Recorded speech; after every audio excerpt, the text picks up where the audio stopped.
get into today.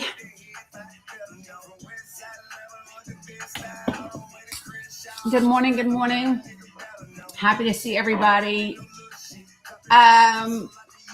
Fact, we're not debating. We are discussing that we are doing, and sometimes discussions can be passionate. Good morning, Javi Bration. Good morning, Claymore. We are definitely going to have some intense, maybe even uncomfortable conversations, but they are necessary. Good morning, Alice. Good morning, Jay Nice. What up, Cam? Hey, Deborah. How are you guys? What's up, Megan? Put it on the guest. Hey, Jen. Good morning. Good morning, Melinda. So if you are watching me anywhere other than TikTok, please say hello. What's up, Farrell? What's up, Claymore? Good morning. Because I cannot see your chat. I can't see you until you chat to me. If you're on Substack, I can't see you anyway, but I love you and I'm grateful that you're here. Thank you. What's up, Neuro Mama? Jay Nice, please. You better leave me alone. Good morning, Neuro Mama. So today so Cam, we got it rescheduled. So if you can look, Fat, we have 3 different topics that we're going to be discussing today. We're going to be discussing Christianity, Zionism, and racism, and the intersectionality of all 3 of those things and how they are showing up, especially in our world today and in our geopolitics, including in the U.S. administration. So that is what the topics are this morning. Good morning, Miss JK. Good morning. So good morning, Mama CF. Good to see you. I am very ready for this conversation this morning. If you follow me on the Book of Faces, then you saw me share a video that I was like, oh, you got me right this morning. Because he said many of the things that I say. And one of the things that he said, I was like, yes, I am glad somebody else feels it. What's up, Nene? Hey, Lisa. What's up, Michael? Good morning, Peeps for Peace. Good morning. I hope everybody is doing well. I am ready to dive in. I'm not sure how people are going to respond to the graphic. That's always interesting. Good morning, G. And it can lead to all different types of things, but that's okay, right? What I'm going to ask everybody to do is to do what we always do in this space, which is to remain respectful. Don't use slurs of any kind. Be open to the conversation. Good morning, Black Queen. Good to see you. Because we do have a lot to talk about, and I've got a clip that I'm gonna play for you as well. Good morning, Ja. What's up? Hey, Carol. So I forgot to post in the Discord that I was gonna go live, but you know what I mean, right? And so, G, you know what I call it? I've been calling it the death rattle. I have been calling it the death rattle, and the fact that he said that, I said, looky here. Good morning, Terry. Good morning, Tracy. Good to see you. Thursday in Ohio. What's up, Beach Bum Wannabe? Ja, I have been calling this MAGA movement, this redistricting, this extreme grab for power to try to hold on to something that is no longer going to exist. I have been calling this the death rattle. This is the death rattle of the patriarchy, the racism, all of the things. And so I happened to see a gentleman down in Louisiana say something similar today. And he got me, listen, I had church all by myself this morning. Good morning, Grammy. Hey, Rebel. What's up, Burke? Good to see you. Hey, Sandra. So I am very much ready for this conversation. So good morning, Maryland. Good to see you as well. Yeah, y'all, listen, I said, I watched it 2 or 3 times by myself before I even shared it. Hey, Donna Ski. I really did. What's up, Sonny? It is. It is very much so. Good morning, Deborah. But we are going to have some conversations. I am going to play a clip for you. And then y'all seem to love it when I do this, but we are going to get into our Bible a little bit today because there are some things that a particular pastor said that we need to address, scripturally, that we need to address honestly, directly. And then we did a history lesson the other day. Good morning, Sue. We did a little bit of a history lesson the other day. So let me ask you a question. If you were not here a couple of days ago, good morning, Macon, And when we talked about all of the events that happened between 1860 and 1868, 69-ish, gonna put me on the 65-inch TV. Love that. If you were not in here when we talked about,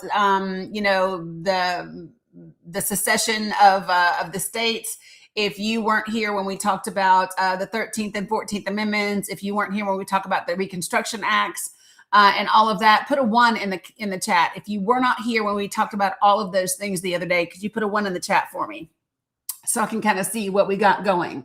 Okay, Donna Ski wasn't here, Peeps wasn't here, Lisa wasn't here, Lolita wasn't here. Be so for real. I love that. Bun Monk, you weren't here. Okay, so a lot of you guys weren't. So that makes me excited. Good morning, Yaya. Hope you're doing well. So that makes me excited because we are going to get there. We are going to get there. And so now I have another question. I'm taking everybody's temperature. You ready? Okay, so how many of you all are not familiar? Burke, you're going to love this. How many of you all are not familiar with Doug Wilson? I'm super excited. Okay, so lots of you are not. Okay, that is great. What about you guys over here? YouTube, Facebook, Twitch, you guys let me know. How are you all familiar with Doug Wilson? No? Okay. Yeah, Grammy said that Joker. Yeah, that Joker. Okay, so we have talked about him, and some of you guys may not remember the name, but you may remember this part about him. So the first time that we talked about Doug Wilson here on my live stream was when Pete Hegseth was nominated to be the Secretary of Defense. And when he was nominated to be the Secretary of Defense, we talked about the fact that Doug Wilson is his pastor. And we talked about Doug Wilson, his thoughts about women. We talked about his wife, Nancy, her thoughts about those types of things. We talked about all of those different types of things. Okay. And so we are going to talk about, yeah, PJ, you said, oh, him. Yeah. So we're going to talk about that too, but we're going to talk about it with respect to this redistricting, with respect to, maybe the thoughts and the leanings of the Secretary of Defense, because those things are important, right? So Fishing Patriot, I'm going to do something really quick for you. So first, I'm going to invite you to come up to the panel. And then second, because you are new here, I need to give you some of the guidelines for this space. Okay. And they're not difficult. Things that I ask for in this space is I ask for people to be respectful. I ask for people to not use slurs of any kind. And I ask for people to not spam my comments. And that's the thing that you're doing right now. So you need to stop spamming my comments before you get muted. And it's not because you disagree with me. It's just do not spam my comments. So this is your last, I don't want to call it a warning, but this is your last piece of instruction. Okay. Good morning, Macaroni. Okay. So you can either adhere to the guidelines in this space, or you will be muted and then you will be booted up out the live. Okay. So just choose how you want to live today. Okay. Okay, great. Last but not least, okay. Last but not least, do not type in all caps. And that seems like a very minor thing, but it's important. And it's important because it's reserved for my moderators. And then see, your fucking ass don't learn. Bye. Click, click. Boom.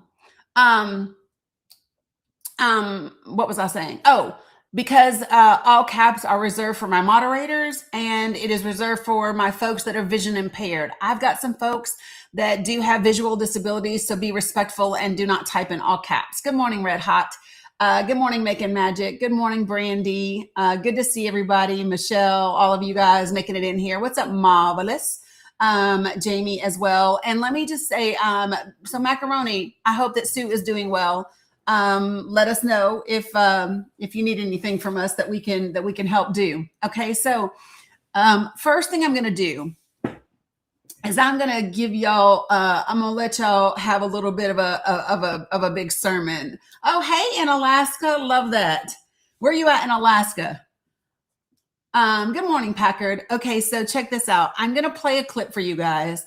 And you guys, I'm just going to let you hear the audio because I don't want to get TikTok mad at me again today, like they were yesterday, at least not this early in the day. So I'm going to play a clip for you guys. Anchorage. Okay. That's where my battalion was, but I was stationed further up north, 8 hours away. All right. So here we go.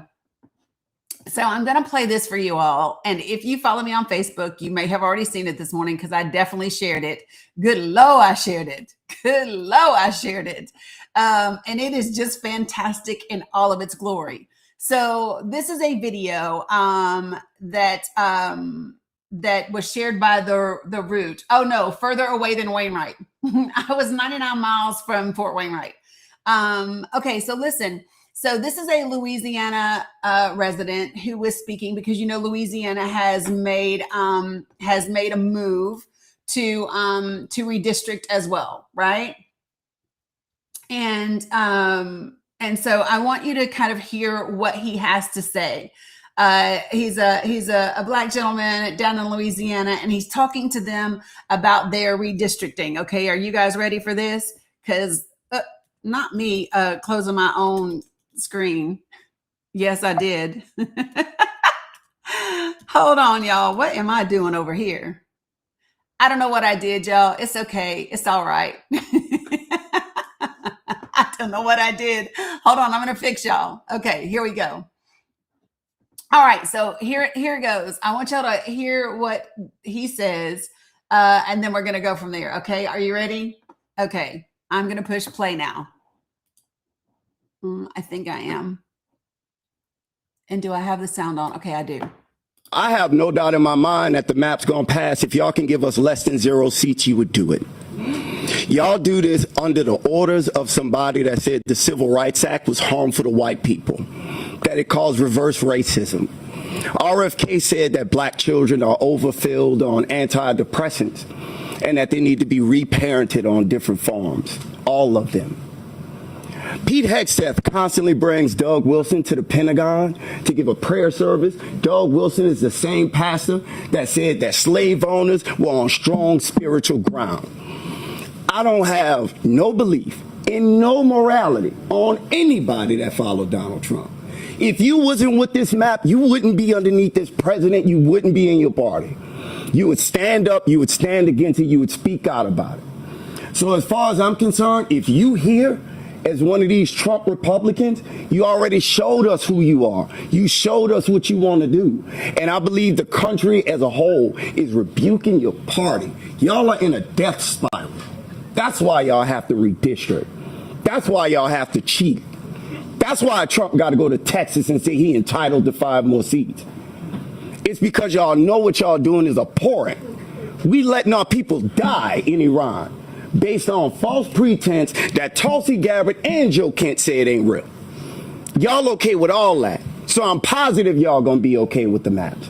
But the beautiful thing is, the children that y'all have made and the people that's younger than y'all don't support none of this racism that y'all want. The MAGA party is the last breath of the Confederacy. And I'll be happy to see millennials and Gen Z bury y'all. There will be no more of your party. The midterms gonna come, y'all gonna get wiped out. Trump gonna get dragged out of the White House, and I'm gonna love every second of it. Because y'all loved every second of the suffering that he caused to everybody in this country. And worldwide. We starve in Cuba. Yep. We bomb Nigeria. Yep. We holding Zimbabwe and Zambia hostage for their minerals. We don't want to give them aid support. The pro-lifers that say all life is special, y'all letting kids die of AIDS. What part of your Bible say that? Point out the scripture. I think everybody would love to see it. And we would love to see y'all in the midterms. I have no doubt. And we would love to see y'all in the midterms. When I tell y'all, when I saw this man this morning, I said, I'm having church all by myself. Woo-wee, right? So he did not stutter at all. It was beautiful. It was exceptional. So the Root shared it, and that's how I saw it. He's a Louisiana resident, and his name is Marshawn. That's how he Yeah, hey PK, that's how he addressed himself. His name is Marshawn, and you all know Louisiana is doing that whole redistricting, gerrymandering shit, like so many other states are doing. And good morning, Witch. And when I heard him, so the things that he said that you all know made me go like, was when he said MAGA is the last breath of the Confederacy. And when he said, you guys are in a death spiral. You all have heard me say for a long time that what is happening right now is the death rattle of racism. It is the death rattle of the patriarchy. It is the death rattle of all of those things. What's up, Doug? Right, Sandra. Sandra said he ate and I am full. Exactly, right? Because when I saw it this morning and I said, see, this is when you know, because when different people that have never met each other, that have never talked to each other, that have never had anything to do with each other, are getting the same wording, getting the same feeling, the same phrasing, the same whatever, right? It is oh, that's see, I don't know the man because I don't be on TikTok like that. Good morning, Ada. But I'm telling you, this is how you know. And so, right, Beach Bum Wannabe message, the same message, the same download, the same, all the things, right? And so when I heard him say that this morning, I said, okay, so we're going to dive in. And this is coming on the heels of a live that I was in last night. So I was in a live last night, right before I ended my day, right? And it was not my live, obviously. It was somebody else's live that I was in, and I followed DeBoss in there.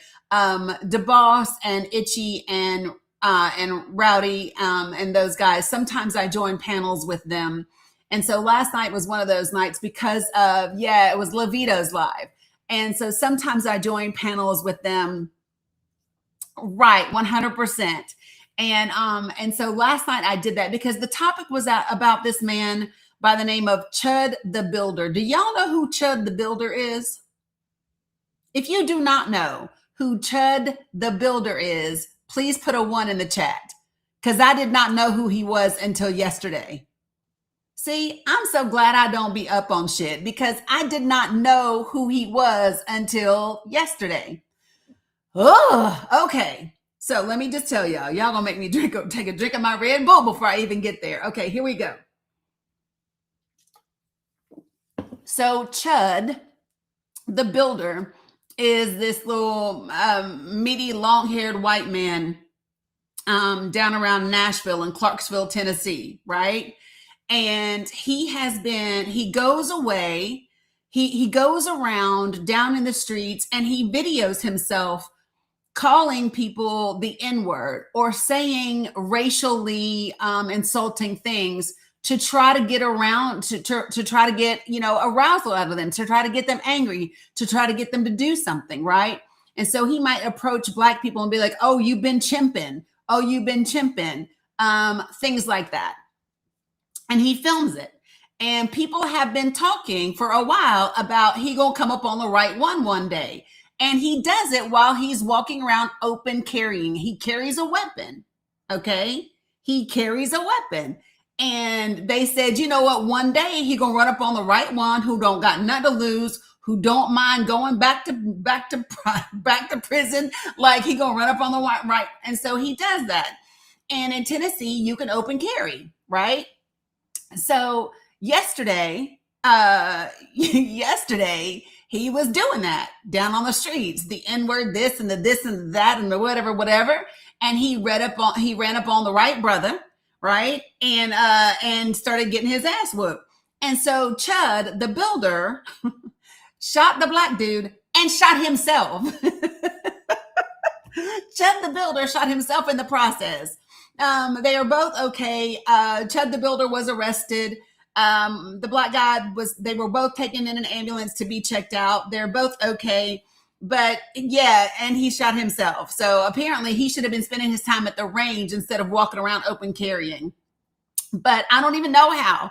But this is what happened yesterday. Okay, so when I saw this, I am Taylor. I am. It is a lot. So last night in this live on Levito's live, this is what they were talking about. And they were asking people about, should he be arrested for quote unquote saying the N word? And so they were debating this about, oh well, it's a slippery slope when you start to legislate what is or what isn't free speech and what is da da da da da da da da da da da da da da. And y'all know me, I'm a little different than some folks. So when I requested up, okay, and so let me preface this by saying there was a couple of Confederate boys up there, right? There was a couple of little Confederate boys up there that were talking about how, you can't legislate speech, and that by talking about it or by even reacting to him, that you're just giving it life, and we just shouldn't give it energy. We shouldn't pay attention to him. We should just basically turn the other fucking cheek. And I was like, you got to be kidding me right now, because absolutely not. There were centuries where we turned the other cheek and couldn't say nothing. There was whole decades in which Black and brown people could not say nothing back. So don't tell me that racism will die if Black people just stop reacting to it. Don't tell me that, because that shit would have been gone a whole long time ago, right? And by the way, Canada and Europe have laws against hate speech. The United States of America does not.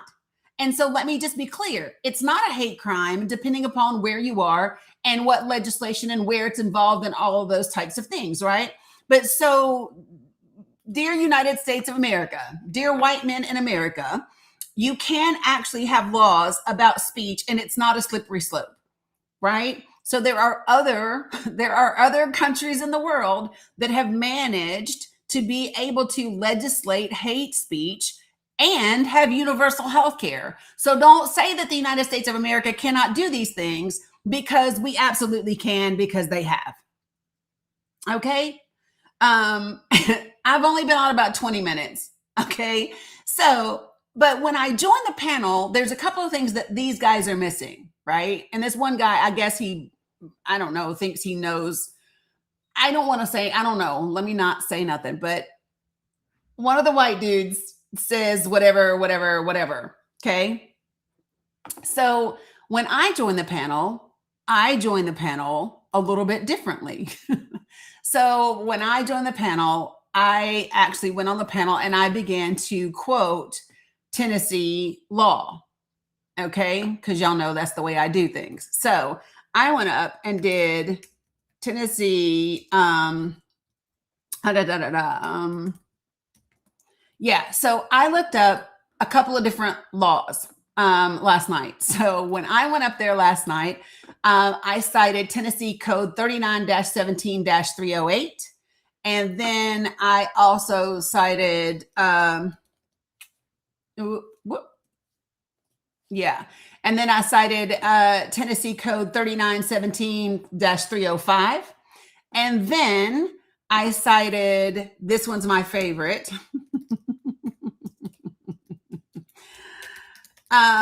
Tennessee 39-17-309. Okay. And so I said, the thing that you all are missing is, hey, Michael, I said, it's not just about the fact that this man is saying the N-word. It's not just about the fact that he is using racially charged speech, right? But what it is about is that he is actually harassing people on the street. That's the beginning of the crime.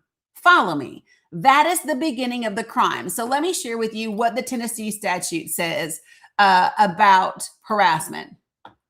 So it says it's a person commits an offense who intentionally, wait a minute, let me get to it's A2, who intentionally communicates with another person without lawful purpose, anonymously or otherwise, with the intent that the frequency or the means of communication annoys, offends, alarms, or frightens the recipient. And by this action, annoys, offends, alarms, or frightens the recipient, right?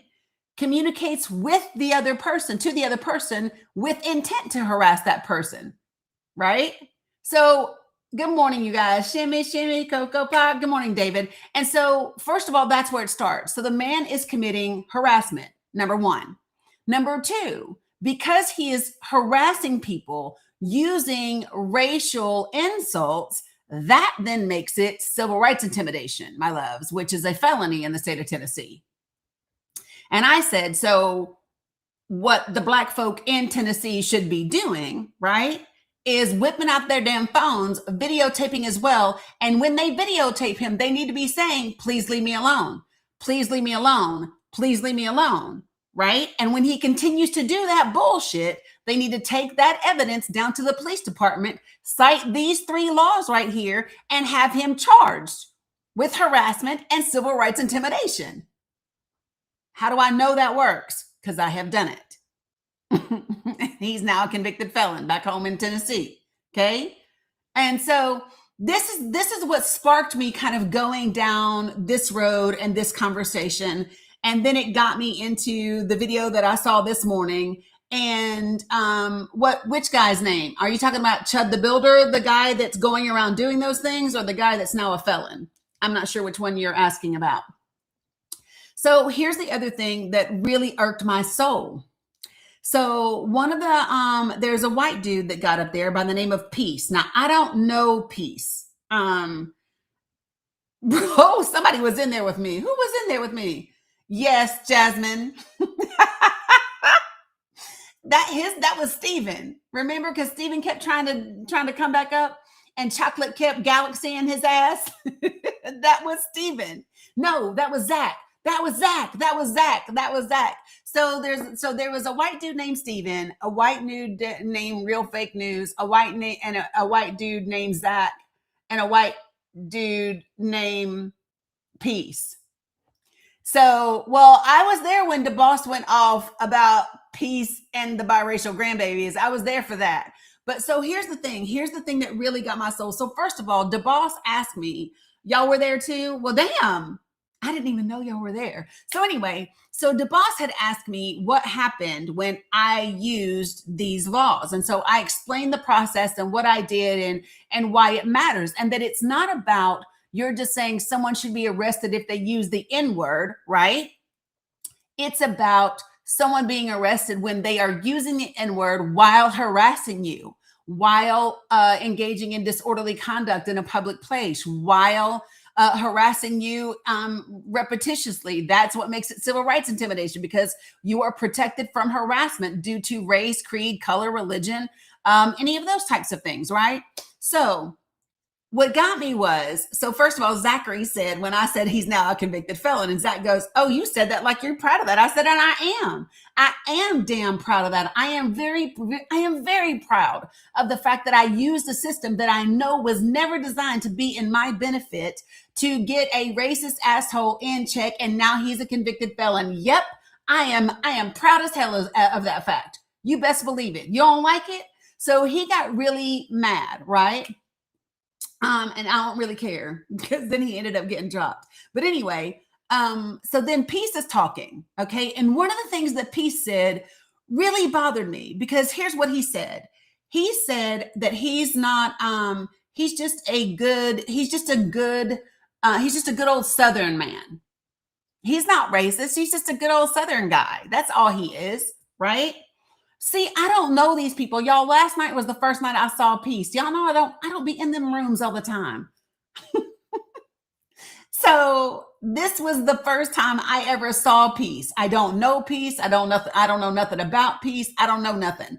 All I know is what he said last night, right?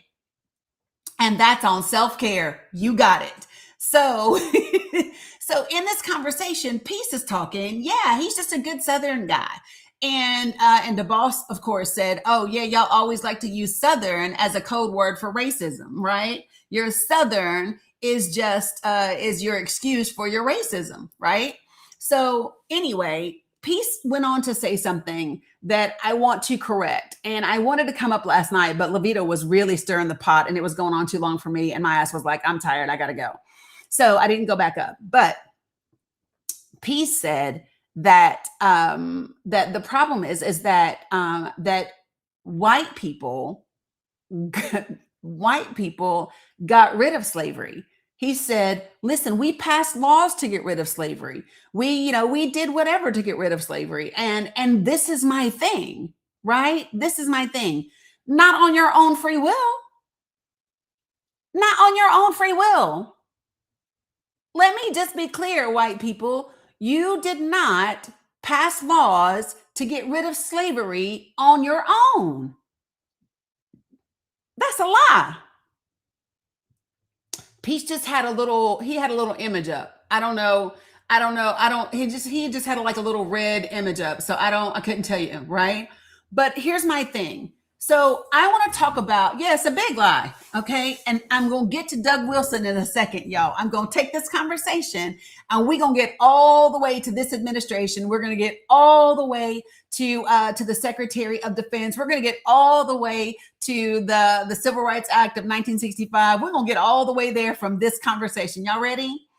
Oh, can y'all tell? I'm a little hyped today. I'm a little hyped today, but hold on. Here we go. And I'm hyped because when I shared this information a couple of days ago, so many people didn't know about it.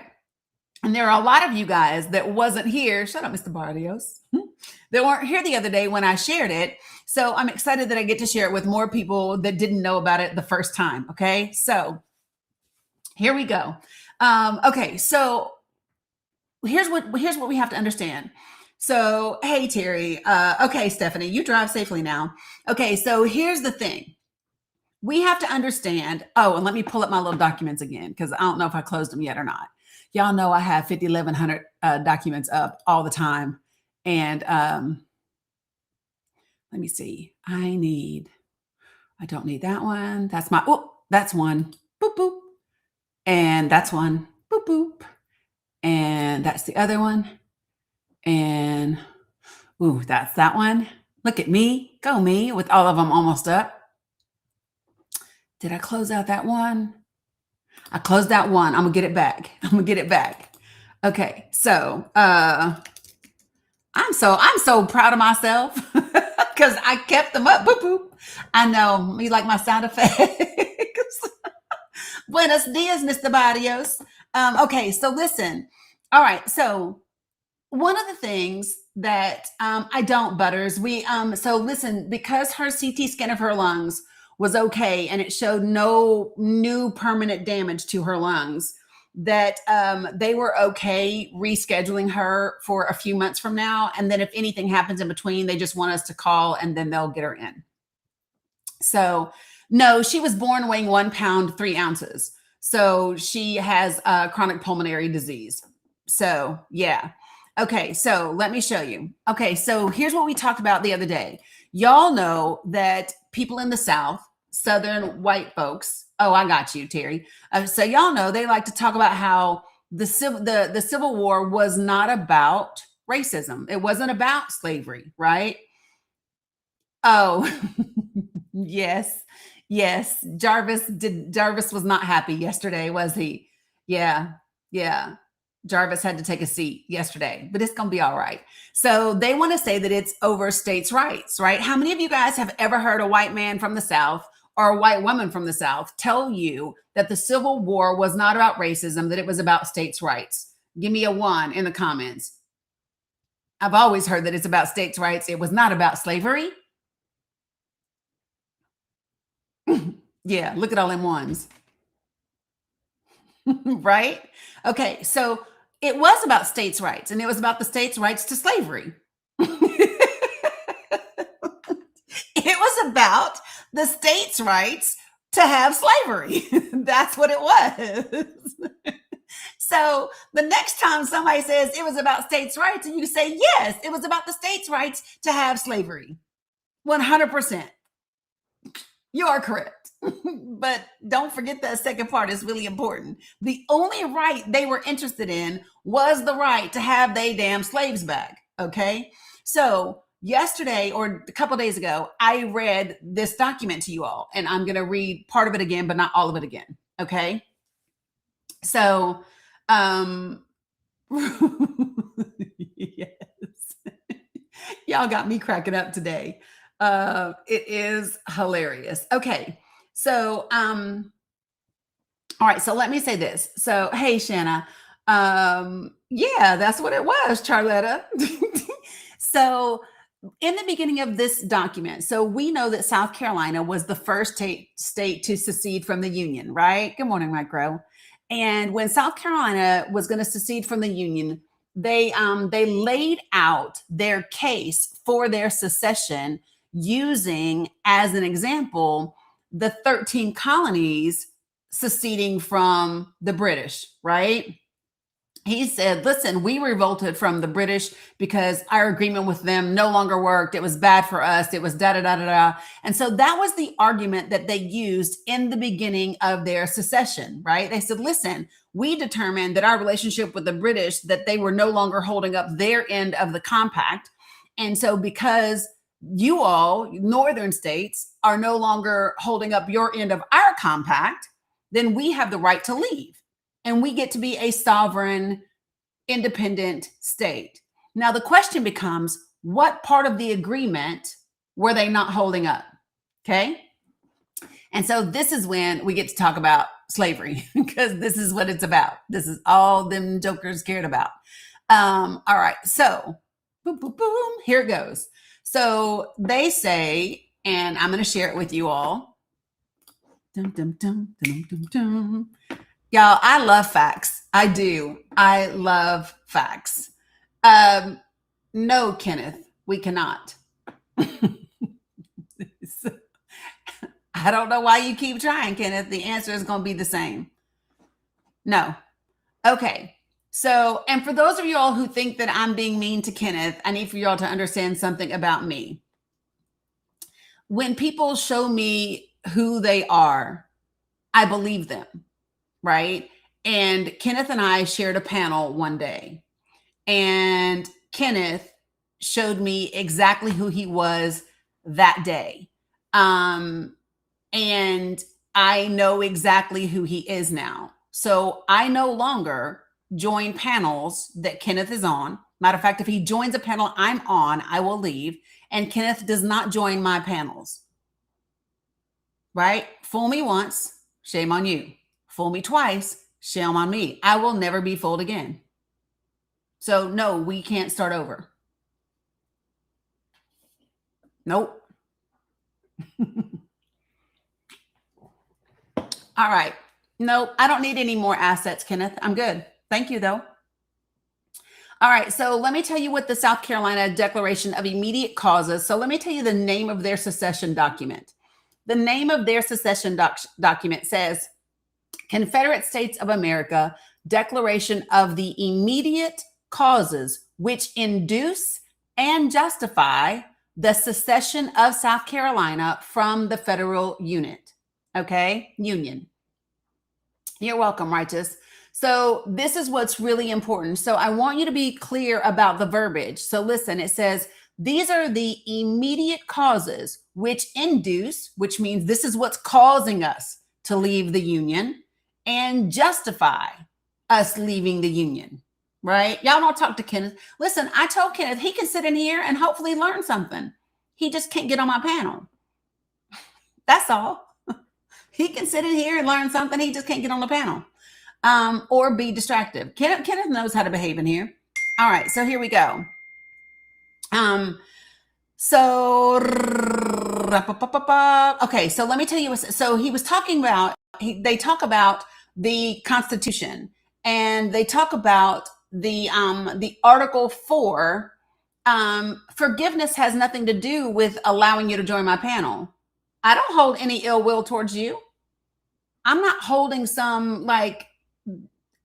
For me, there's nothing to forgive because I don't. So let me tell you how my theory. Let me take a pause for a second, y'all. I have a principle when it comes to forgiveness. Are you ready? Where gratitude exists, forgiveness is unnecessary. So what I always challenge myself to do is I challenge myself to find the lesson and the blessing in whatever occurs to me, and then be grateful for whatever it's taught me. So if I can be grateful for the lesson, there's nothing to forgive, right? And so I am grateful that it only took me one damn time to know your ass to learn the lesson. So I'm not mad at you. I am grateful that you taught me once and I was smart enough to fucking learn. There's no unforgiveness here. You are forgiven. I am grateful. And when I am grateful, gratitude makes forgiveness unnecessary. Okay? All right. So here we go. Hey V, good to see you. So let me tell you what it goes on to say. So he talks about, listen to this. The parties to whom this constitution was submitted were the several sovereign states. They were to agree or disagree. And when 9 of them agreed, the compact was to take effect among those concurring. And the general government, as the common agent, was then invested with their authority. If only 9 of the 13 had concurred, then the other 4 would have remained as they were, separate sovereign states, independent of any provisions of the Constitution. And in fact, 2 of the 11 states did not accede to the Constitution until long after it had gone into operation among the other 11. And during that interval, they each exercised the functions of an independent nation, right? So listen to this. This is the part where South Carolina is going to tell you what states' rights they were concerned with. Okay. Whew. It says, I almost lost my place.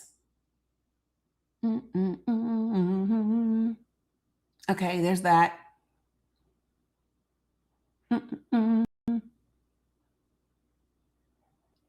Yep.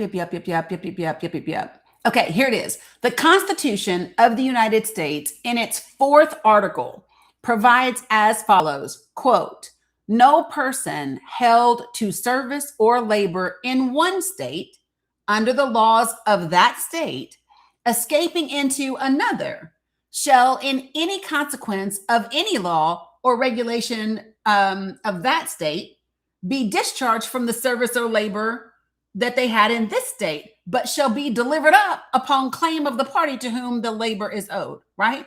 So South Carolina said, listen, it was in the Constitution on the 4th article that if one of our slaves escaped and they got to your state, and in your state, your state says that there's no such thing as slaves and slaves are free, our state doesn't get to be, our slave doesn't get to be free in your state. You got to give him back because he's enslaved here. Okay. And so let me tell you, and listen to what South Carolina says. If there's any doubt, I swear on everything good and holy, y'all, if there's any doubt, listen to what South Carolina says. This stipulation was so material to the compact that without it, the compact would not have been made. South Carolina just said to you that if the other states had not agreed to give them their runaway slaves back, they would have never joined the Union. They wanted the right to their enslaved people. And they wanted to ensure that if those enslaved people got to a free state, they would get them back. And if that had not been put into the Constitution at that time, South Carolina said we would have never joined this damn thing.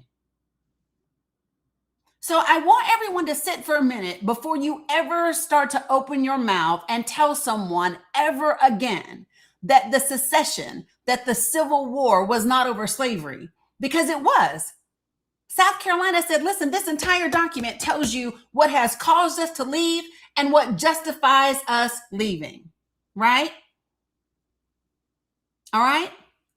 So when you say that's the past, why bring it up? Well, anybody that desires to progress in life knows that you have to keep the past in mind. You have to learn all of the lessons that the past provides to us to ensure that we do not repeat them in the future. Right? I'm just saying. Yeah, that's why we bring up to be quite frank, Jesus was in the past. Why do you bring him up?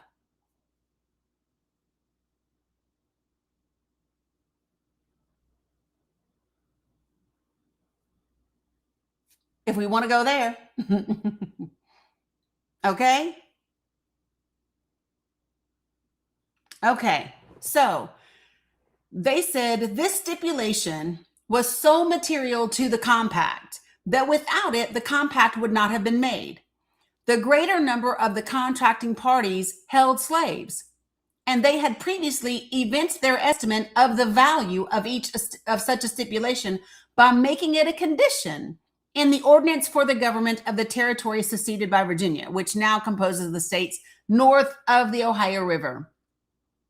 The same article of the Constitution stipulates also for rendition by the several states of fugitives from justice from the other states. And it says, here's what y'all did after that. And now I'm just going to paraphrase because y'all get it, right? And he says, listen, here's what happened. He says, after that, because for a while, y'all kept your word. For a few years, right? If one of our enslaved people got to a free state, then yes, y'all turned around and you gave those people back. But now more and more of you all don't like slavery. Matter of fact, some of y'all are becoming hostile towards slavery, right? And because of that, y'all are passing laws that ban slavery in your state and make it so that you don't have to give us our enslaved people back. And we don't like that shit. So we are out. Boop. And that's 1860 that happens, right? Yes, we're gonna get to Haiti in a minute. We're gonna get to Haiti. So that's 1860. All right, folks, everybody with me? I hope so, because it's still gonna be really exciting. Okay, so listen. What happens in 1861 to 1866? The Civil War happens, right? We have the Civil War. What was the Civil War over? States' rights to have enslaved people. Period, point blank. That's the reason we're pissed. We want to be able to have slaves. And if them jokers get free, we want you to give them back. And if you don't agree to that, then we don't want to be in your union. Okay? So when someone says to you, we made laws to get rid of slavery, not by your own free will, you didn't. And not all of this country was on board with that. And it's really important for people to understand that the same way that we know this to be true based on science and medicine, that trauma of all kinds is passed down in your genes by up to 10 generations. The same thing is true for white people. You got some of your ancestors' genes too, and whatever they believe to be traumatic, whatever was traumatic for them is in that DNA. And it's important to be aware of it. It's important to know how it shapes you, how it molds you, how it could impact you, right? And this is when you have to become intentional about who you want to be and how you want to show up in this world. Okay? So then you get to 1865, I believe. Hold on. Yeah, that's what I want. 1860. Yep. Well, look at me. Go, Dani. 1865 is when you get the 13th Amendment. Okay. And then in 1868, early 1868, you get the 14th Amendment. So what do we know about the 13th Amendment? Everybody likes to say that the 13th Amendment, Abe set me free. Not really true. What Abe did was make you less enslaved, but not free, right? Because what they did was said, listen, you cannot be enslaved except as punishment for a crime, right? So that's when we got black code laws and all those other things, especially down in the South, right? So that's where we're at in 1865. Fast forward to 1868. And then it's like, listen, if those enslaved black and brown people have children, those children are citizens. They not your property no more. They are citizens. And the South said, the fuck they are. Like literally, the South said, the fuck they are. right? And so Congress then had to do something else. Why did Congress have to do something else? Because number one, we had a racist president, Andrew Johnson, from my home state of Tennessee, racist AF, okay? And we had a racist Supreme Court. And so Congress said, listen, we're not doing that, okay? And so Congress passed legislation called the Reconstruction Acts in 1868. The Reconstruction Acts, appreciate you guys for hitting that goal. The Reconstruction Acts said, hey, listen, these Southern rebel states down here that just finished getting your ass whooped in the Civil War, y'all have to follow what the Constitution now says. Did you hear me, y'all? All you rebel states that just finished getting your ass whooped, okay? This is now a United States of America, and you not about to have these enslaved black and brown people, and you not about to enslave the children that are born in this country. So what did the Reconstruction Acts do? Well, first of all, Andrew Johnson vetoed it several times. That's how racist his ass was. He said, no, we don't want to do that. No, we don't want to do that. Matter of fact, when it went through, the only state that it didn't happen in was Tennessee. So let me tell you how fucked up Andrew Johnson was. So listen. So the Reconstruction Acts divided the rebel states up into 5 districts. And Andrew Johnson. And it divided the rebel states up into 5 districts, military districts, and our military went into those districts in the rebel states to ensure that the white enslaved people, the white enslavers, right, had to acknowledge the 13th and 14th Amendment. That's how we got all the way to Juneteenth. Okay? The Reconstruction Acts were passed in 1867 and in 1868. I don't know, Donosky. Okay? But make no mistake about it, the rebel states, the Confederate states, had zero desire to adhere to the 13th and the 14th Amendment. And it was the Reconstruction Acts that allowed Congress to have our military go into those rebel states and ensure compliance with those laws. Okay? The only state that the military did not go into was the state of Tennessee. Why? Because that's where the president was from at the time. How about that? So that brings us all the way to 1868. Okay? It's really important that people understand that this was not some voluntary thing that everybody loved, and that it does matter today. And it matters for several reasons today. And I want to connect a few dots for you. Okay? So first, what do we know? So let me tell you something else that happened. So when that happened, when the Reconstruction Acts finally passed and they were implemented, there was a lawsuit. Okay? McCardle and some other individuals had a lawsuit against Congress for the Reconstruction Acts. They argued that it was unconstitutional. Okay? They argued the Reconstruction Acts are unconstitutional.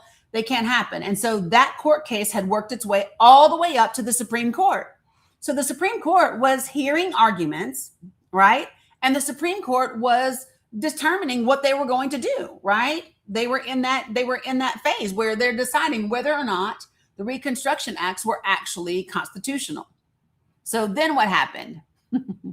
So then Congress said, okay, listen, we got a racist ass Supreme Court, a racist fascist ass president, and we're not about to let them take the rights away from black and brown people in this country. We are not going back. That's what Congress said back in 1868. So do you know what Congress did?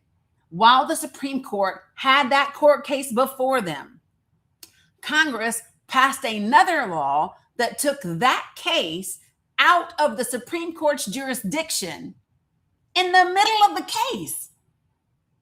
In the middle of the case, Congress had the power to pass legislation that took a court case away from the Supreme Court and said you no longer have jurisdiction over this particular type of case.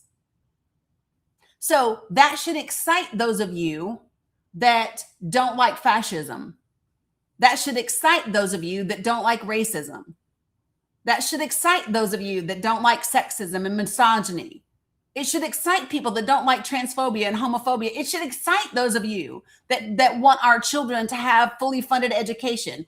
That should excite all of you, right? And here's why.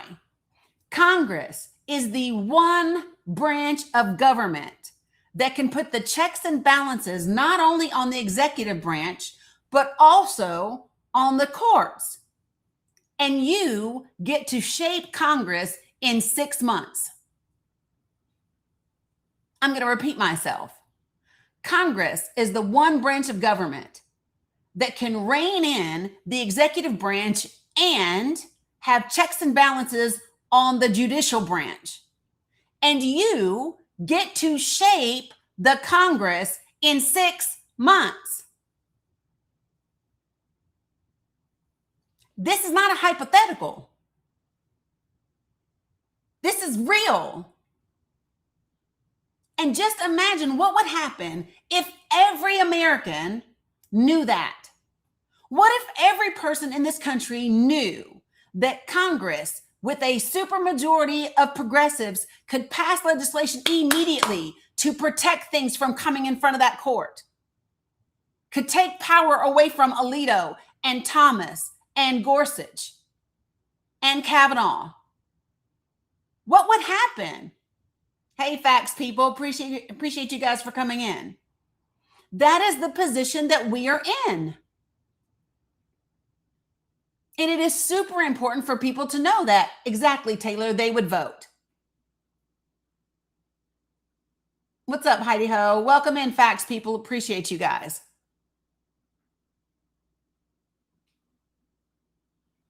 Right? So, KP, let me just share something with you. The way that my panel works is you don't come in and go, let me up. And the reason why you don't do that is because you don't run shit here. Right? You can ask to come up. You can request and say, hey, Dani, I'd like to talk about this with you. 1868, Jan B. What you don't do is go, let me up.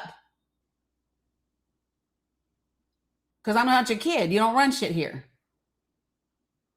So the first thing that I ask for in this space is for you to be respectful. What's up, facts people? Appreciate you guys for coming in. Thank you, Steve. Appreciate you. Okay? So this part's the part that's extremely incredible. And what I really want you to do is to have these conversations and lay it out just like that. What's up, facts people? I appreciate you guys. So this is how you empower people. So how many of you all hearing me connect those dots from 1860 to 1868 and then correlate it to the moment that we are in now? How many of you all actually feel empowered or more empowered than you were when you came in here? Put a heart of any color in the chat if you now feel more empowered because you know something you didn't know before. Hearts of any color. See that? That's good shit right there, folks.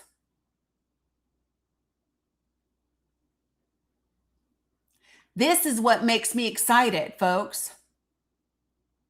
Aw, Amy, sorry. But this is the stuff that we can do when we connect the dots, when we tell people and we demonstrate that this is actually possible. Right?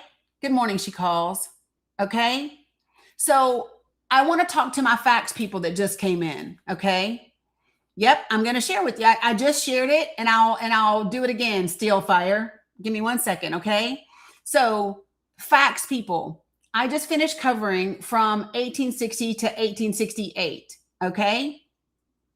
So if you all are not familiar with a case that went before the Supreme Court called the McCurdle case, If you're not familiar with the Reconstruction Acts of 1867 and 1868, and if you came over from Fax's raid, put a 1 in the chat for me. Almost, I was, and then we rescheduled her things. Good morning, Christopher. Okay, so Fax people, would you like me to recap for you? Because I really do appreciate you guys coming in. Would you like for me to recap for you? Right, Steph, I love that. Please. Okay, we got it. Okay, so, and if you can't tell, I'm really excited. The Danikins don't mind. The Danikins don't mind. Okay, so we were connecting dots to understand what history can tell us and teach us, right? Right. Okay, so, all right, so we know that South Carolina was the first state to secede from the Union in 1860. And we know that the reason they seceded was because they wanted enslaved Black and brown people. And the other states had stopped giving back their enslaved people, right? And so that's when the Civil War took place. The Civil War was over states' rights, but it was about states' rights to enslave people. Okay, that's what it was. And so in 1861 to 1866, we had what? We had the Civil War. And in 1865, we had the 13th Amendment, which did not free slavery, which did not abolish slavery. It just made you less enslaved and maybe harder to enslave, right? Because it made slavery illegal except as punishment for a crime. And so that is when the South, what would now be known as the rebel states, made black codes, right? So you could be arrested for jaywalking, looking too long at somebody, I don't know, whatever it was that you did, you could then be arrested and enslaved. And now the South could still get away with slavery. So by the time we get to 1867, right? 1867 and 1868, the winners of the Civil War, the Union, said, okay, we are having trouble with the South following the law, right? They understood that what they identified as the rebel states, they were not honoring the 13th Amendment. They were not following the Constitution, and they damn sure were not ready for the 14th Amendment that came in 1868.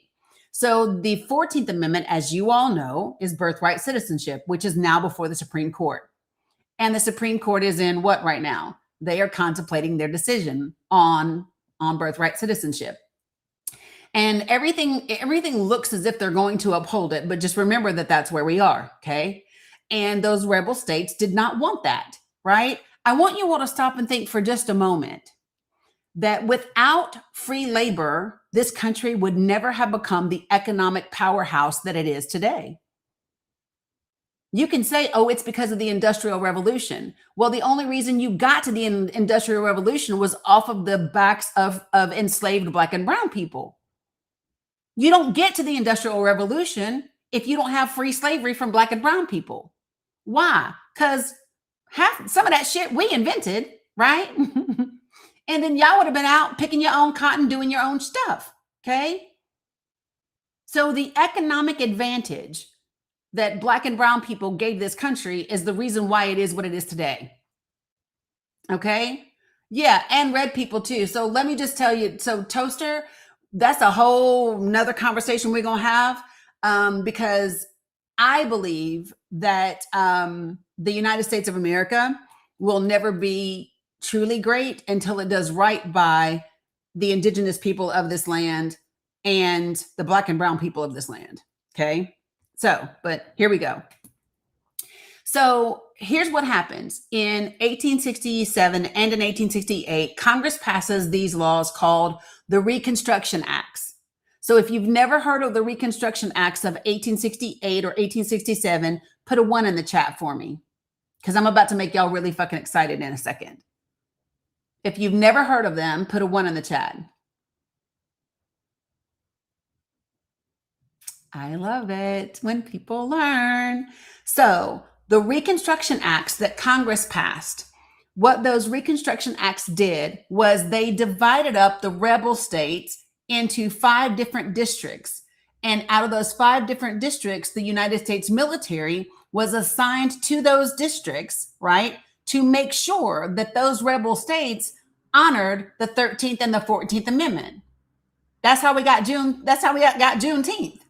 Word reached Texas because of them damn Reconstruction Acts. Y'all remember when they said the military arrived to let them know that they'd been freed 2 years ago? Y'all remember the story of Juneteenth? Because they didn't want to do it. They didn't want to tell them that the 13th Amendment had been passed. They didn't want to tell them that the 14th Amendment had been passed and their children were free. The story about the military getting there is because of those Reconstruction Acts. And Andrew Johnson was the president at the time. And guess what? He vetoed those things I think it's 5 times he vetoed them. And Congress kept going. And Congress got those passed. The only state that the military didn't enter as part of the Reconstruction Acts was Tennessee. And that's because that's where Andrew Johnson was from. How about that? Now, let me tell you what happened. The South, the rebel states, they did not like the Reconstruction Acts, okay? And they said the Reconstruction Acts are unconstitutional. So McCardle et al., right, which is McCardle and everybody else that joined the lawsuit, they filed a lawsuit saying just that. Hey, these Reconstruction Acts are unconstitutional.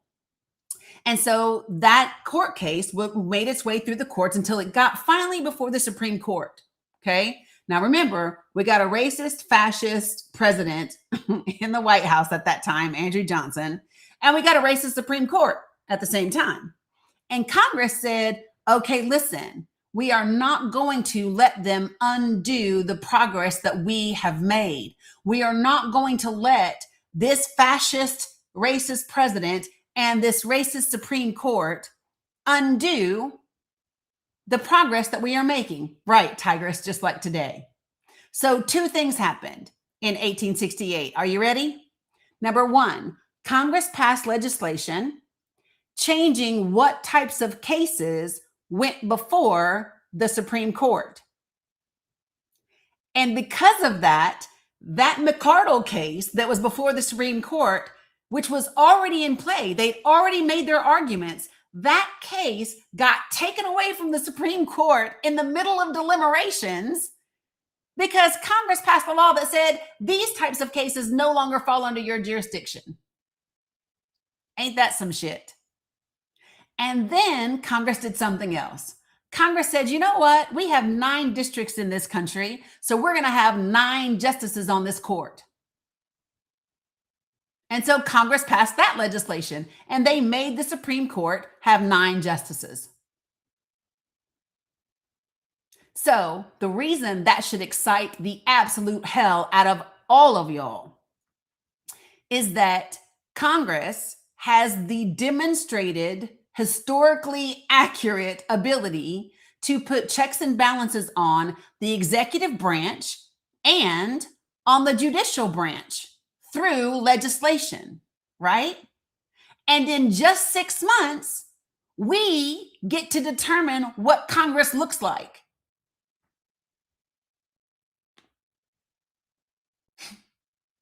Y'all, are you picking up what I'm putting down?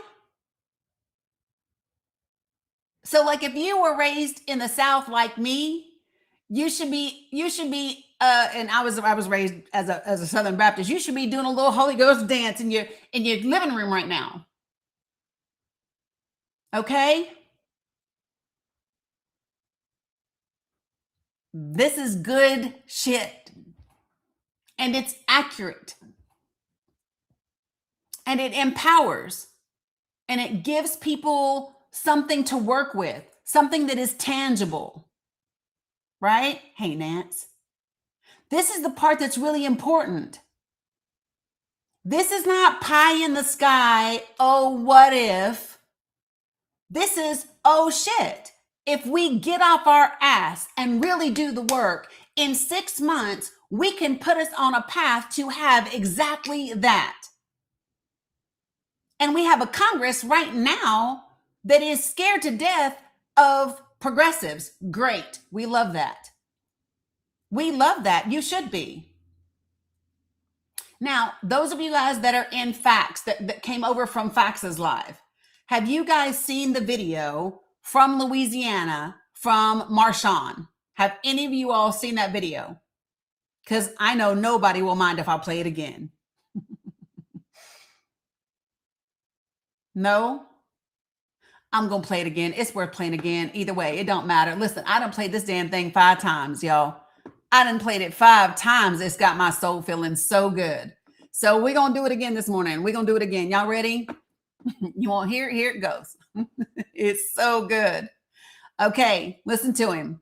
I have no doubt in my mind that the map's going to pass. If y'all can give us less than 0 seats, you would do it. Y'all do this under the orders of somebody that said the Civil Rights Act was harmful to white people, that it caused reverse racism. RFK said that black children are overfilled on antidepressants and that they need to be reparented on different forms, all of them. Pete Hegseth constantly brings Doug Wilson to the Pentagon to give a prayer service. Doug Wilson is the same pastor that said that slave owners were on strong spiritual ground. I don't have no belief in no morality on anybody that followed Donald Trump. If you wasn't with this map, you wouldn't be underneath this president. You wouldn't be in your party. You would stand up, you would stand against it, you would speak out about it. So as far as I'm concerned, if you here as one of these Trump Republicans, you already showed us who you are. You showed us what you want to do. And I believe the country as a whole is rebuking your party. Y'all are in a death spiral. That's why y'all have to redistrict. That's why y'all have to cheat. That's why Trump got to go to Texas and say he entitled to 5 more seats. It's because y'all know what y'all doing is abhorrent. We letting our people die in Iran based on false pretense that Tulsi Gabbard and Joe Kent say it ain't real. Y'all okay with all that. So I'm positive y'all gonna be okay with the maps. But the beautiful thing is, the children that y'all have made and the people that's younger than y'all don't support none of this racism that y'all want. The MAGA party is the last breath of the Confederacy. And I'll be happy to see millennials and Gen Z bury y'all. There will be no more of your party. The midterms gonna come, y'all gonna get wiped out. Trump gonna get dragged out of the White House, and I'm gonna love every second of it. Because y'all loved every second of the suffering that he caused to everybody in this country. And worldwide, we starve in Cuba. We bomb Nigeria. We holding Zimbabwe and Zambia hostage for their minerals. We don't want to give them aid support. The pro-lifers that say all life is special, y'all letting kids die of AIDS. What part of your Bible say that? Point out the scripture. I think everybody would love to see it. And we would love to see y'all in the midterms. I have no doubt. And we would love to see y'all in the midterms. So let me just tell y'all, I have had church with that damn video all morning. And when he said MAGA is the last breath of the Confederacy, when he said you all are in a death spiral, we have been saying in this live every single day that this is the death rattle. This last desperate grab for power is the death rattle before it all dies. This is the death rattle. This is that last breath before it's like cha-ching. And when he said death spiral today, I said, yes, right? I'm just saying, this is where we are. And then I really want you all to put it all together. His name is Marshawn. But I am telling y'all, I listened to him and I was like, I want people to truly understand you are in this moment to make it happen. There are 22 seats available on the Senate. There are 18 seats available in the House. It is time to take the seats. There are people who do not deserve to sit in those seats. They do not deserve to represent you. I said this about Bill Lee a long time ago, and I'm going to say it again right now. Do you know that in 2019, Tennessee's governor, Bill Lee, he got caught with over 600 and some odd, no, 700 and some odd $million. I want to say $729 million of TNAF money. You don't know what TNAF is? It's the temporary assistance for needy families, right? He got caught with 700 and some odd $million of temporary assistance for needy families money sitting in a bank account, with less than 50% of it being given out to the people. Right? So let me just tell y'all, I want y'all to listen to what I'm saying to you. He said, this is what he said. He said, oh, we have that same year, I heard him say, because I was in the room when he said it. I heard him say, we have a $1 billion rainy day fund. And he was so proud of that shit. And I said, in case you haven't noticed, it's a fucking hurricane out here for people. Like, for real, right? It is storming. It's a hurricane. And you're talking about we got a rainy day fund. For who? Right? Hold on. I'm going to show y'all something. The day that I need to stop playing. So let me show y'all. The day that I was at that political thing in East Tennessee, I made that man take a picture with me. They can't stand my ass. I sure did. I made him take a picture with me as sure as I'm sitting up here talking to y'all. And I want y'all to see this fake ass smile he got on his face. I sure did. Look, this look on his face is priceless. And look at me. Cheese.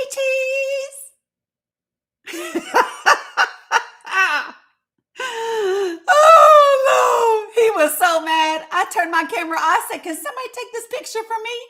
I sure did. And then I proceeded to drag his ass. Look, 2019. What'd I tell y'all?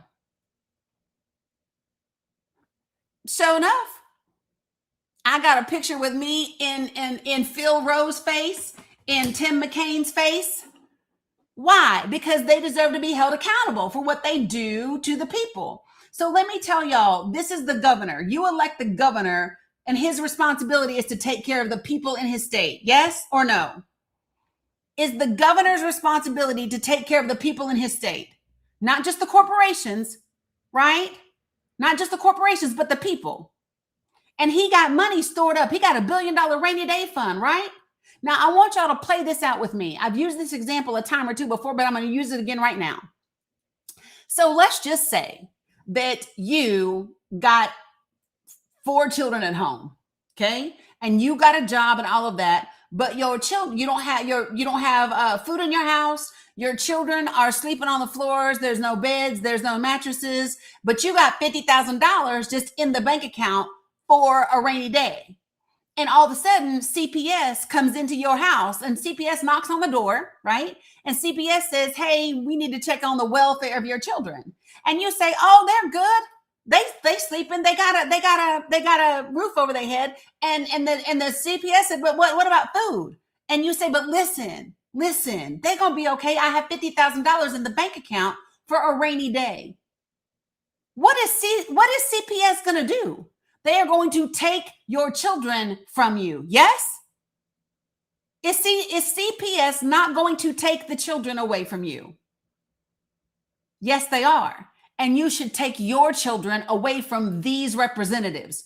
You should take your children away from the people that keep passing legislation to hurt your family. You need to take your children away from the people that don't want you to have SNAP benefits. You need to take your children away from the people that are tying your ability to have health insurance to what kind of job you have and if they decide to give you health insurance. You should take your children away from the people that want to defund their fucking education, but screamed when we said defund the police, not really defund them, but equip them to actually be of service to the people. Take your children away from these people in office that are not doing right by them. Fire their asses. Come the midterms. That's what you do. Why are y'all sitting back letting these people abuse your children? I'll be damned.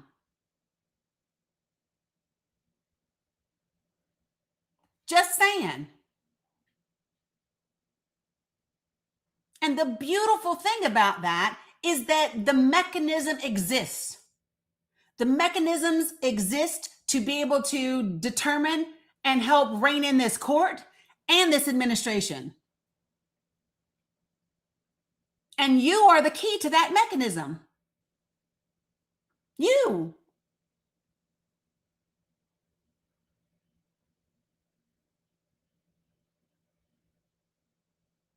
And I believe that when people understand what I've been saying to you for the last 30 minutes, they will agree. I do. I believe they will agree because they don't like to see their children struggling the same way you don't.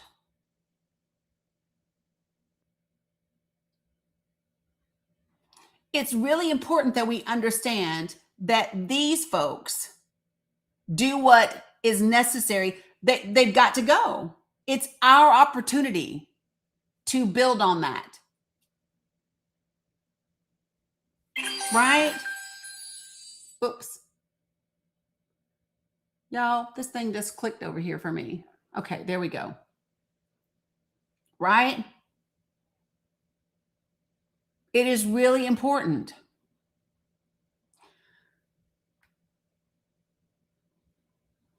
Y'all, I'm not studying Wild Bill. I sent Wild Bill an invitation. I bet you Wild Bill ain't wild enough to get up on my panel. I bet you Wild Bill is busy down there being a weepy warrior on them damn keyboards. Wild Bill ain't wild enough to get on this panel because he's of no substance. He's of no substance. Anybody that is sitting in my chat right now talking shit is either not a real person, right? Not a real person, or is 100% full of shit. You hear me? Running full of shit because they can't possibly be seriously concerned about their children. They can't possibly be listening to what I'm saying. They can't possibly be. Exactly, Kellyanne. That's exactly why Abdul El Sayed is the vote for Michigan Senate.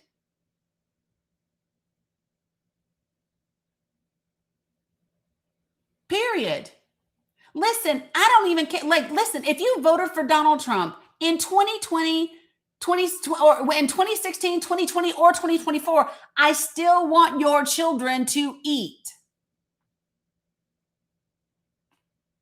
Matter of fact, I still want you to eat. Do you want to know why?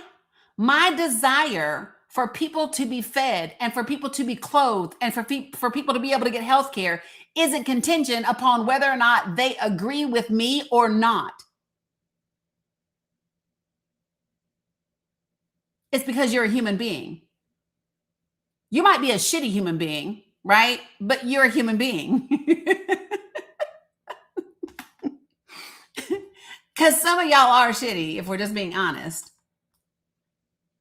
And then some of y'all aren't shitty. You just got deceived. And either way, you're still human. Either way.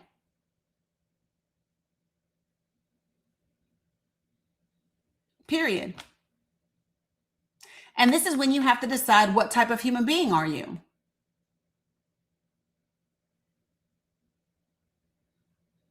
Do you hear me? This is when you have to decide what type of human being are you. And if you say that you don't care if the people that voted for Trump starve, you sound just like them when they talk about Black and brown people. You sound just like them when they talk about trans people. You sound just like them when they talk about Muslim people. You sound just like them when they talk about those people. So either you aren't like them or you are.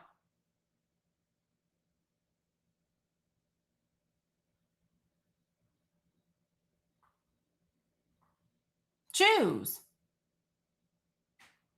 Well, if you say you would let them starve, you are like them. Because that's what they're doing right now. They're letting our children starve.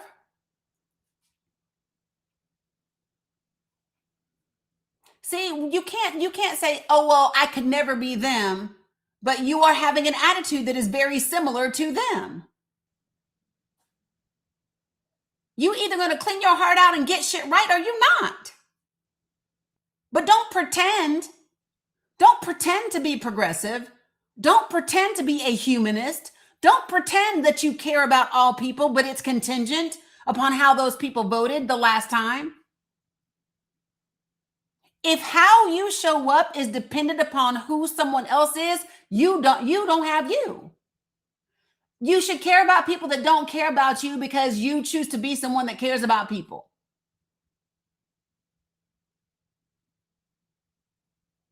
People don't have to care about me for me to care about them. My humanity is not transactional. You understand? That's the difference. Appreciate you, teacups, by the way. Do you hear me though, y'all? Is your humanity transactional? Do you only care about another human being if they care about you? Because that's not being a humanist. That's I'm only going to give what I can get.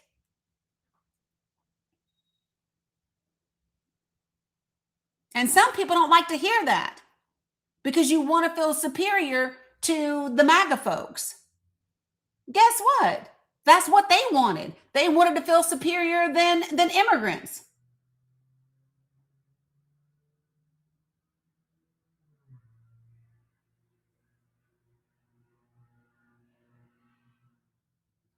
Just saying.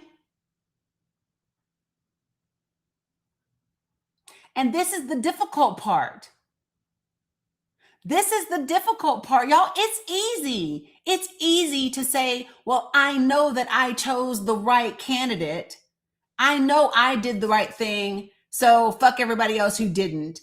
And feel like, well, I'm justified because look at the harm they did. Just because you would be justified in it doesn't mean that it's right. Just because you would be justified in it doesn't mean it's right. And so you have to choose.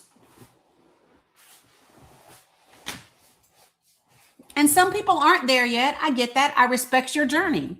I respect your journey. I just know for me, that can't be where I'm at. It doesn't work for me.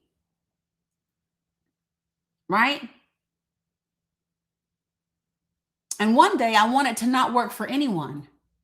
Because if it didn't work for anyone, if caring about other people becomes non-transactional, then everybody will be taken care of.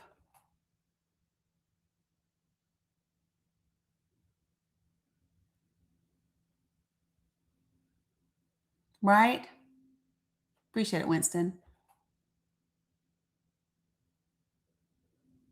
Okay? That's the journey.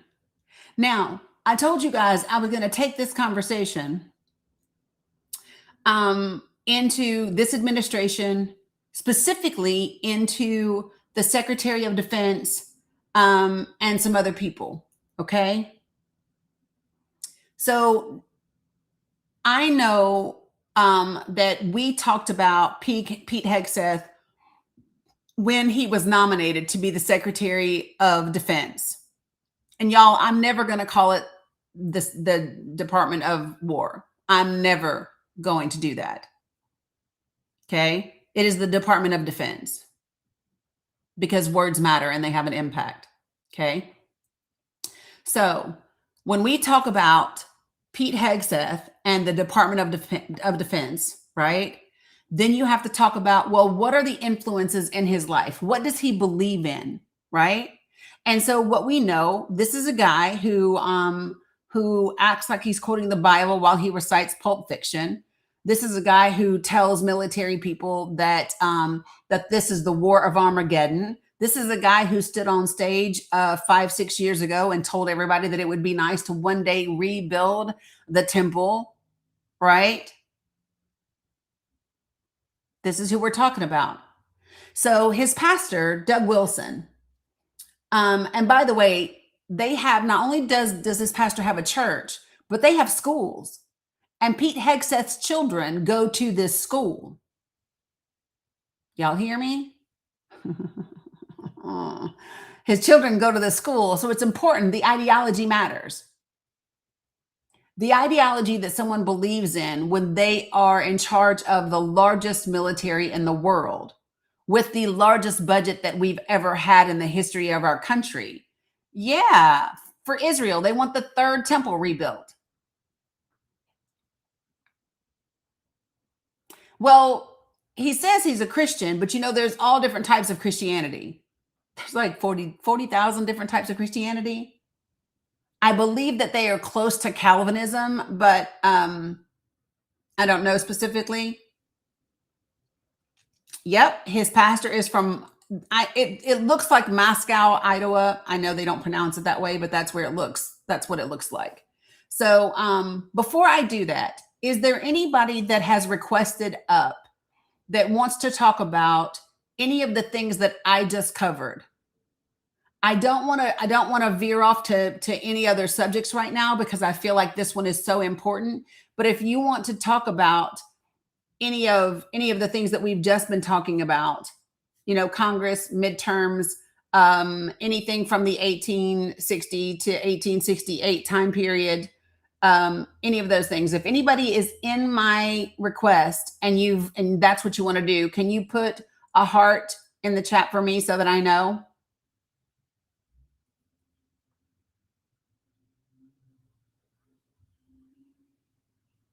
And the reason why these three images are up here together, the Don Juan, you do? Okay. Is there anybody else that wants to talk specifically about the information that I just covered?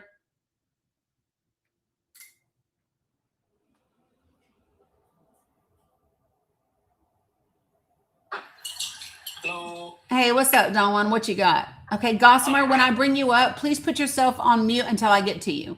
Thank you, Indigo. Yeah, I just wanted to come up. This is my first time coming up. I served 23 years in the Army. Mm-hmm. I didn't serve for this. All this, what we got going on, is it's depressing. Yeah. I mean, and I'm gonna say this, and I mean this. I hate for people to say how American they are, but they have not done one damn thing for this fucking country. I hate that. I hate it. It burns me to my soul. And I'm just tired, Danny. It's like I'm 54 years old, and my whole life we've been dealing with racism. Mm-hmm. Like, what are we doing? And then people want to say, well, racism is not real. Look how far we've gotten. And come on, man. Why we just, brown and black people just can't live? Just live. Yeah. Yeah. I think that we are entering an age where we're going to get there. And I think it'll be a lot of the younger people that are going to get us there. Young people, by and large, I feel like they don't have that same awareness. You and I are Gen X, so we had an intense awareness of racism and prejudice and bigotry and how it showed up in our everyday lives. And I feel like, for the most part, students don't see it, and what they do see is not to the degree that we used to see it. You know what I mean? Yes. I have a son. He's 20.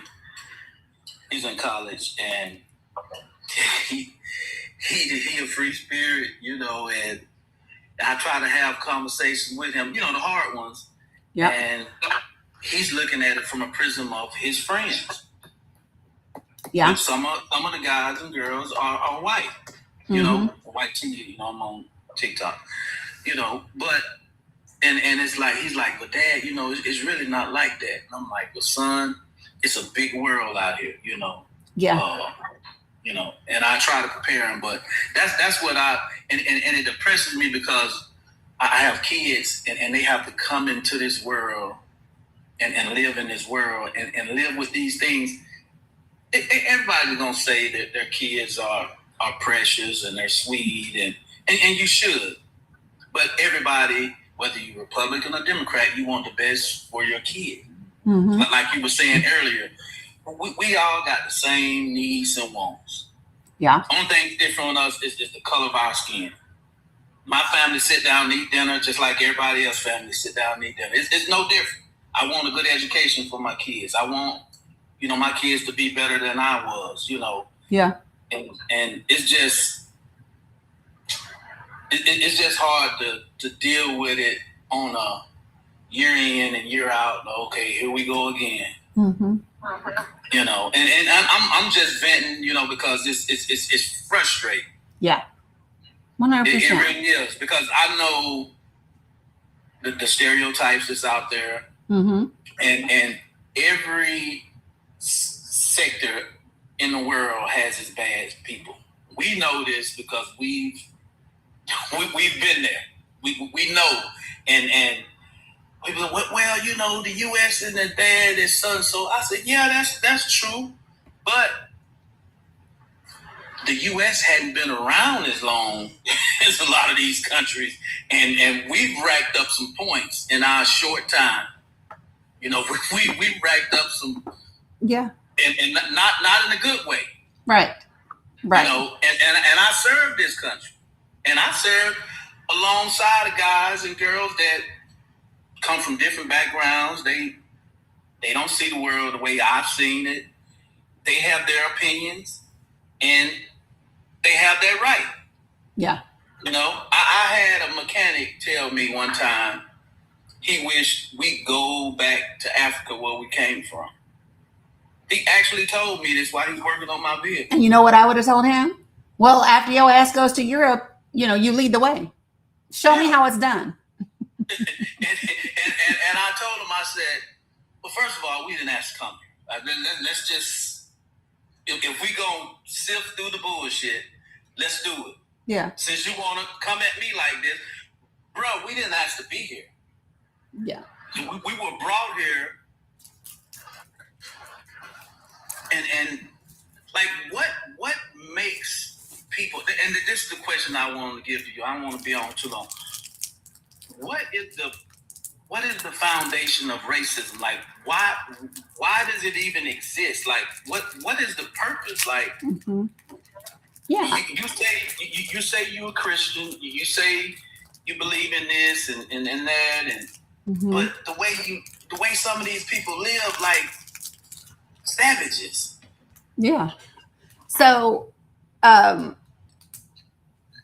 all of these things that exist, whether it's racism, sexism, ableism, right? They all exist to create a power structure, right? And that's pretty much it, right? So white people are the ones that came up with this idea of race. Like it wasn't a thing, but they needed a way to differentiate between us and everyone else, right? And I'm speaking as if I'm them, right? And so they needed to create a hierarchy. Well, we're not like them. And you got to understand that, you know, around the world, indigenous cultures and Black and brown cultures are very different than the West, right? And we just had different ways of doing things. And so they believed themselves to be superior, and they needed a mechanism in which to build that theory on, right? And so it's another construct to establish power. That's it. Wow. That's a deep and hard, you know, conversation to have, you know, because it's and I guess because our people, the way we're raised, is more of a community. Yeah. I remember in the 70s growing up, you know, I knew everybody on my block. You know, I'm from Memphis. I'm from Memphis, Tennessee. I grew up right outside of downtown Memphis. I knew everybody on my block. Knew where they worked, knew their kids. Yeah. You know, and it was a mixed pot of people. Yeah. And it's just, but that was my small world. And I hadn't witnessed, you know, I hadn't been called the N-word yet. Shit, I had kindergarten for me. It did because like that stuff is taught. Yeah. Yeah. You know, to use it in a negative light, it's taught. Yeah. That, I mean, what I have said is that people have to ask themselves, you know, I think I've shared this before on here. I was on a panel a while back. And these two young guys were on there and they were groypers. If you all know what a groyper is, right? They follow Nick. And they kept saying things to try to bait some of the black dudes that were on the panel. Like one of the white boys even called one of the black guys boy, right? Trying to bait him into something. A groyper is someone that follows Nick Fuentes, and Nick Fuentes is a white supremacist. And so they were just doing certain things, and they were saying, you know, look, what did they say? We defeated y'all. We conquered. That's what he said. We conquered. Y'all, we conquered this. We did that, talking about Native Americans in this country and whatever. And I finally I'd had enough. And so I came off mute and I said, y'all didn't conquer shit. Let me be clear about something. When you conquer someone, right, then it's a, hey, we're on the battlefield. We know that we are at war, right? And then it's a fair fight. That's conquering, right? But you never did that. You've never been on equal footing with indigenous people or black and brown people and conquered any fucking body. That's bullshit. What happened is your ancestors got here in the middle of winter because you couldn't fucking navigate correctly, thought you was going to come in spring, and Native Americans saved your life.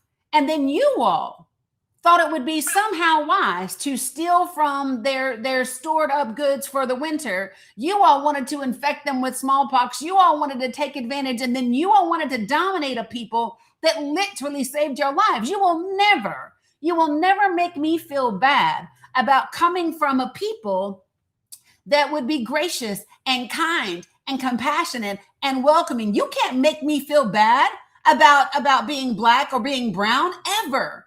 What does it say? Because listen, I know what it says about my people. It says my people have a heart. They are compassion. They are this. What does it say about y'all? What does it say? That's the way you thought you should repay someone for their kindness. That's the way you thought it was appropriate to say thank you to someone. Like, yeah. And then they really shut up after that. Yeah, because back during the shutdown, the government shutdown, a guy was on social media. He was having a debate, and he said, "We own the libs." Yeah, and I'm sitting up here like, what? Like, you got kids that's not finna get their SNAP benefits, and you beating your chest, bro, talking about you own the libs. Like, what type of man are you? So you got to remember, it keeps coming back to that LBJ quote. If you can make the lowest white man believe that he's better than the best colored man, he won't mind you picking his pockets. Hell, give him somebody to look down on, and he will empty his pockets for you. It doesn't matter that their money is being taken from him. It doesn't matter that that their education and their SNAP benefits are being taken from the children, they feel superior, whether that is to immigrants, whether that's to Democrats, whether that's to trans people. It doesn't matter as long as they feel superior. Yeah. And that's what you see playing out in real time. That's sad. Yep. That's just that's sad, man. Yep. But I appreciate you joining. Thank you. Yeah. Thank you for having me up. Yeah, you're very welcome. All right. You So know I'm always here. I know, and I appreciate you. All right, thank you. Yeah. Good morning, Gossam. How are you?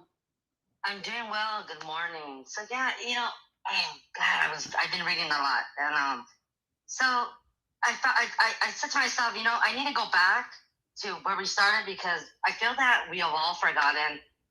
We only know right now. We don't know the past. So I decided to go to the past to see where the hell this started, where did the fire start. Mm-hmm. And I came up with 2 documents.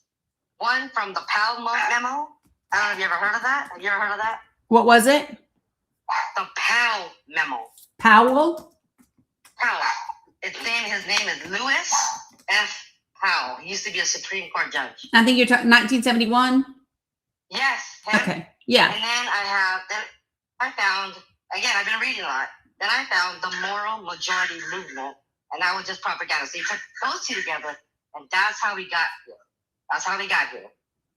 Because if you look at it and you look at what they wanted, and one was to form the army, and one was to form the propaganda. And it was just, I'm reading it, and I'm just like, oh my God, here it is. This is where the fire started. It's like, like an arsonist trying to find where the fire began. But so like, and if you read it and you start reading it and you start putting it together, and then Reagan came into office and he just let it go ahead, let the fire begin. But it started way before that. So yeah, it started. It started with Nixon, of course, but then Nixon got impeached. But not really because they let him go. No, I mean, so here's the thing. It started way before all of that. What you're talking about is this response to the civil rights movement. So when you start to talk about 1971, right? When you start to talk about that, that is the newest Southern strategy. That is the newest movement. That is when they needed to figure out how to be racist without looking like they were being racist. But that the fire's been fucking burning since way before since here. But what I'm trying to say is when corporations started taking over, we were doing well. I mean, we started to get along. And then then the Vietnam happened, and then Cambodia happened. Again, we were starting to say, hey, this is not right. Then college was actually free. And, we were educating ourselves and we're saying, hey, this is actually not right. So then there came the business corporation saying, oh my God, the poor people they're kind of understanding what we're doing here. So we got to figure out a way to change their narrative. So they started buying up media, and then they started buying up, judges. And that's exactly what's happening right now. Buy the judges, buy corporate media. If a politician doesn't believe in free enterprise, get them out of office. And people don't get that. It's a game that they're playing. And people are falling for it and not listening. They don't care about us. They only care about their bag of money.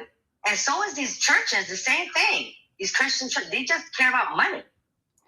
It's not about, loving the people. And no, it's just families. And I was telling my partner, I go, when I was in high school, we didn't have doctors and lawyers coming to us and telling us, hey, I'm a doctor, this is what you have to do to get there. No, instead we had construction workers or here cosmetology, and we didn't have anybody telling us, hey, you could be a doctor, you could be a lawyer. They didn't want us to do that. And so here's what you're discussing. Okay, so what you're discussing is the intersectionality of classism and racism, but they are not the same thing. So when you talk about the difference between a construction worker and cosmetology versus a doctor and a lawyer, that's classism, right? And what I'm trying to say is that this is why people that grow up in neighborhoods, they don't generate the generational wealth. and they start getting angry, and exactly what you're saying right now. So we're all angry at each other instead of being angry at the system that created it. Right. But I want to be clear. The system that you are talking about is a system of classism. The system that Black and brown people are talking about is a system of classism and racism. And they are two different things. They are not the same thing. I understand. Thank you. I appreciate that. Yeah, they are not the same thing in any way, shape, or form. And so, like, when you say that you had people coming to your school to talk about cosmetology and construction, nobody was coming to Black and brown schools at all.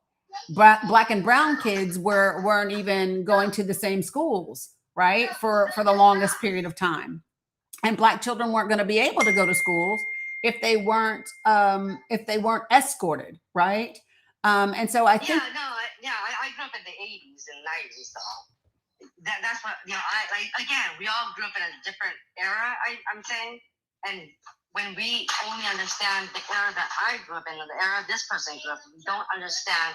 Like the other day, I was listening to somebody speaking, and they were just saying, "Why can't they just get over it?" I'm like, it's not that we have to get over it. We have to talk about it to move forward. Okay. And so, and I think that this is the thing that we keep saying, like, just get over it. I'm like, it's not that we have to get over it. There's no getting over someone being treated in that kind of manner. There's no getting over that. So when you think about, happen again. So they can no? Yeah. So when you think about talking about racism, share with me like what that would look like for you. So if you were having a conversation with somebody and you were going to share with them about racism, kind of share with me kind of how you would do that. What would be the key components? How would I? So I grew up in a very mixed neighborhood. Mm-hmm. So, and then when we left in a better, we ended up leaving because my mom got a better job and left in a better neighborhood. I experienced, I went to junior high school in an all-white neighborhood, and I experienced racism. I didn't know what a skinhead was. I did not know what that was. Okay, so wait, I want to get you to pause for just a second, Gossamer. It started happening. Gossamer, hold on 1 second. I want to make a couple of points as I'm listening to you, okay? Because I think it's important, okay? I think it's important. So I want you to hear the language that you said. I grew up in a mixed neighborhood, right? And wait, yeah, I know, but hold on. I want you to, but just let me share with you. You said I grew up in a mixed neighborhood. And then you said some things that are important. You said, my mom got a better job. And then you said, we moved to a better neighborhood. And then you said the better neighborhood was all white. Yes. So I want to take a pause right there because it's very important for you to be able to connect the dots. Yeah. And yeah, but hold on. I need you to really sit with it for a second and hear what I'm saying, right? Because when you talk about, you associate that neighborhood growing up in the ghetto with what type of job your mother had, not the color of your skin. I'm going to mute you while I talk just because the kids in the background are really loud. So it's really important that you understand that you associate your growing up in the ghetto to what type of job your mother had. And it's important that you call the all-white neighborhood a better neighborhood. It's really important because if you do not take the time to deconstruct those things, and to become mindful of them, because what you keep doing is going, yeah, I know, but you don't know. It's very important.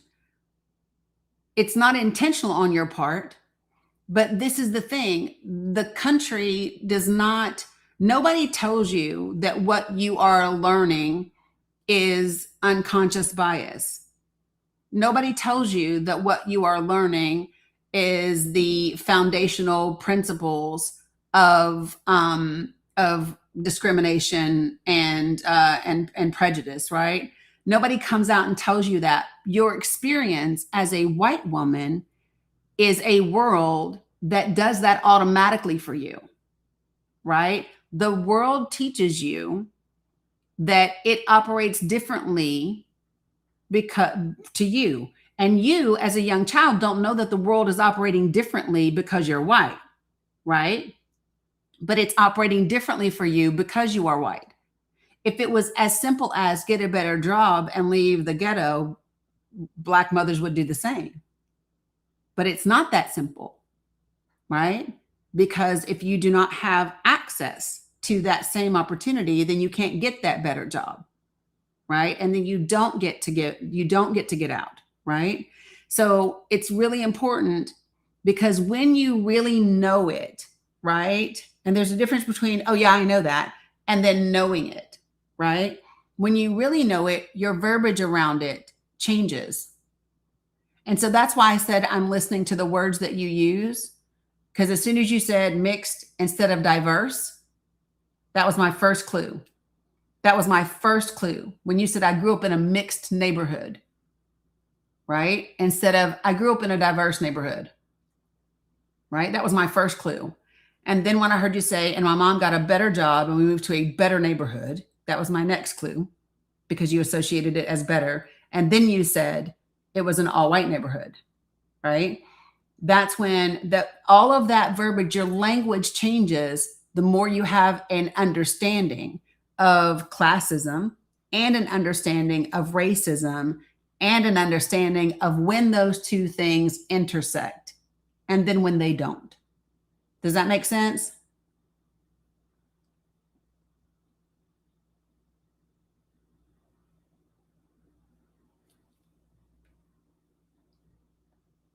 I sent you a thing to unmute.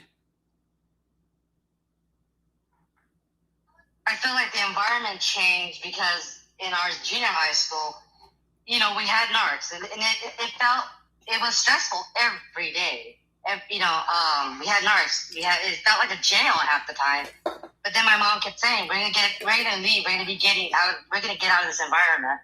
You hear shots fired every time. Like people are getting, I think I had like 5 people I went to school with that got killed, and my mom kept saying, "I'm gonna get us out of here." And I was like, we didn't understand.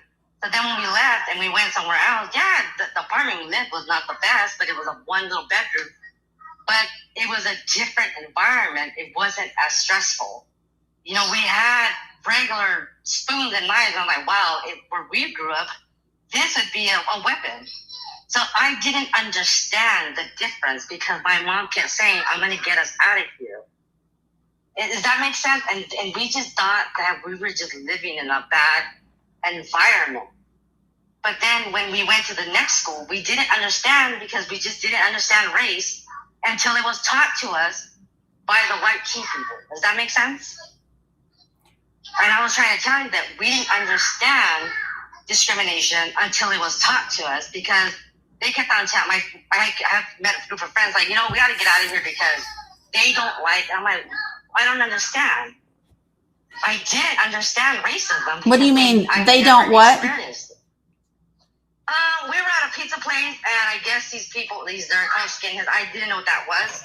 And our group of friends of ours told, "We got to get you guys out of here because they don't like Mexicans." I'm like, what do you mean? I don't understand. And I didn't understand because we did not experience that. And then that's when they started telling us, "Well, where'd you guys come?" Like, I don't get this. What's that? And I was trying to tell you, they taught us. We didn't learn that growing up because we were so mixed. We didn't know what color we were.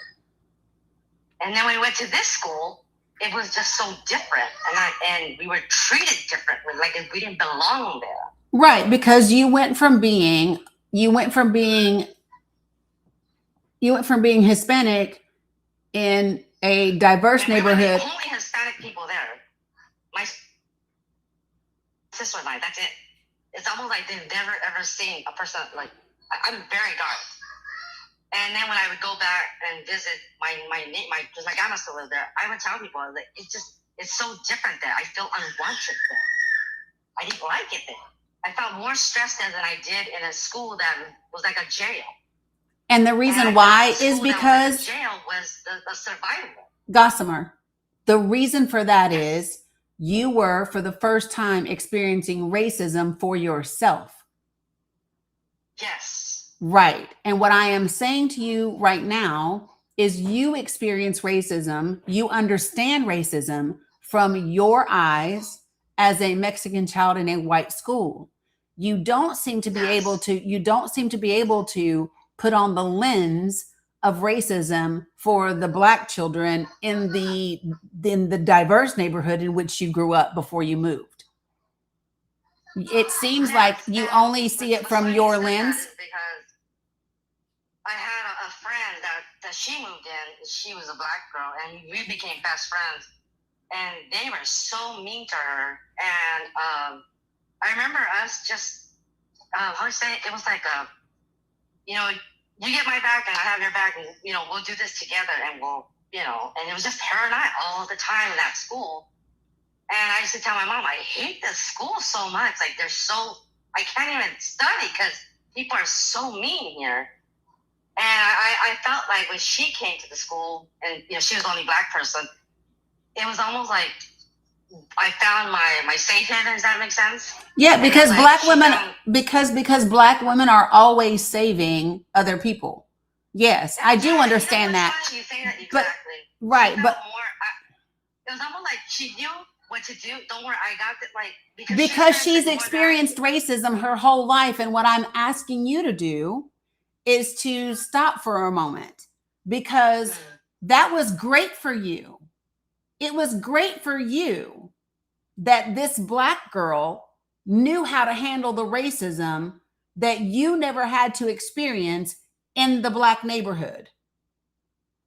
And so what you're not considering is, why did she know how to handle it? What must she have gone through all the years prior to coming to that school to know how to handle the racism that you were just experiencing for the first time? And so what I'm asking you to do is, you have a very singular lens. Your lens is just your experience. And your experience of your life with Black people, you see your situation from the lens of classism, right? Oh, I was in a poor neighborhood. The school was like a jail, da da da da da. It's because you were in a Black neighborhood, right? And then when your mother got more money and you went to an all-white neighborhood, for the first time, you with dark Mexican skin were in a white school, and you all of a sudden realized, oh shit, racism is a thing. But you still have not been able to apply that even to the Black girl that was your best friend that protected you from the racism. Yeah, no, I didn't think about that. Right. And so that's what I'm saying to you, Gossamer. This is what I'm saying to you, is that there's a tremendous amount of deconstruction that has to happen to understand the differences between race, racism, and classism, and the places where they intersect, right? So you grew up in the ghetto because your mother was poor. And when your mother was no longer poor, you went to an all-white neighborhood, okay? Black people live in the ghetto, especially back in those times, because of redlining, right? Because they literally carved out places in which the Black people could live, and they couldn't live anywhere else. We literally have lawsuits today, 2024, 2023. We literally still have lawsuits today, millions of dollars of lawsuits, from where Wells Fargo and all of those other places are still discriminating against Black people who apply for houses in predominantly white neighborhoods. Like, it's still a thing that happens right now. And so that's the difference.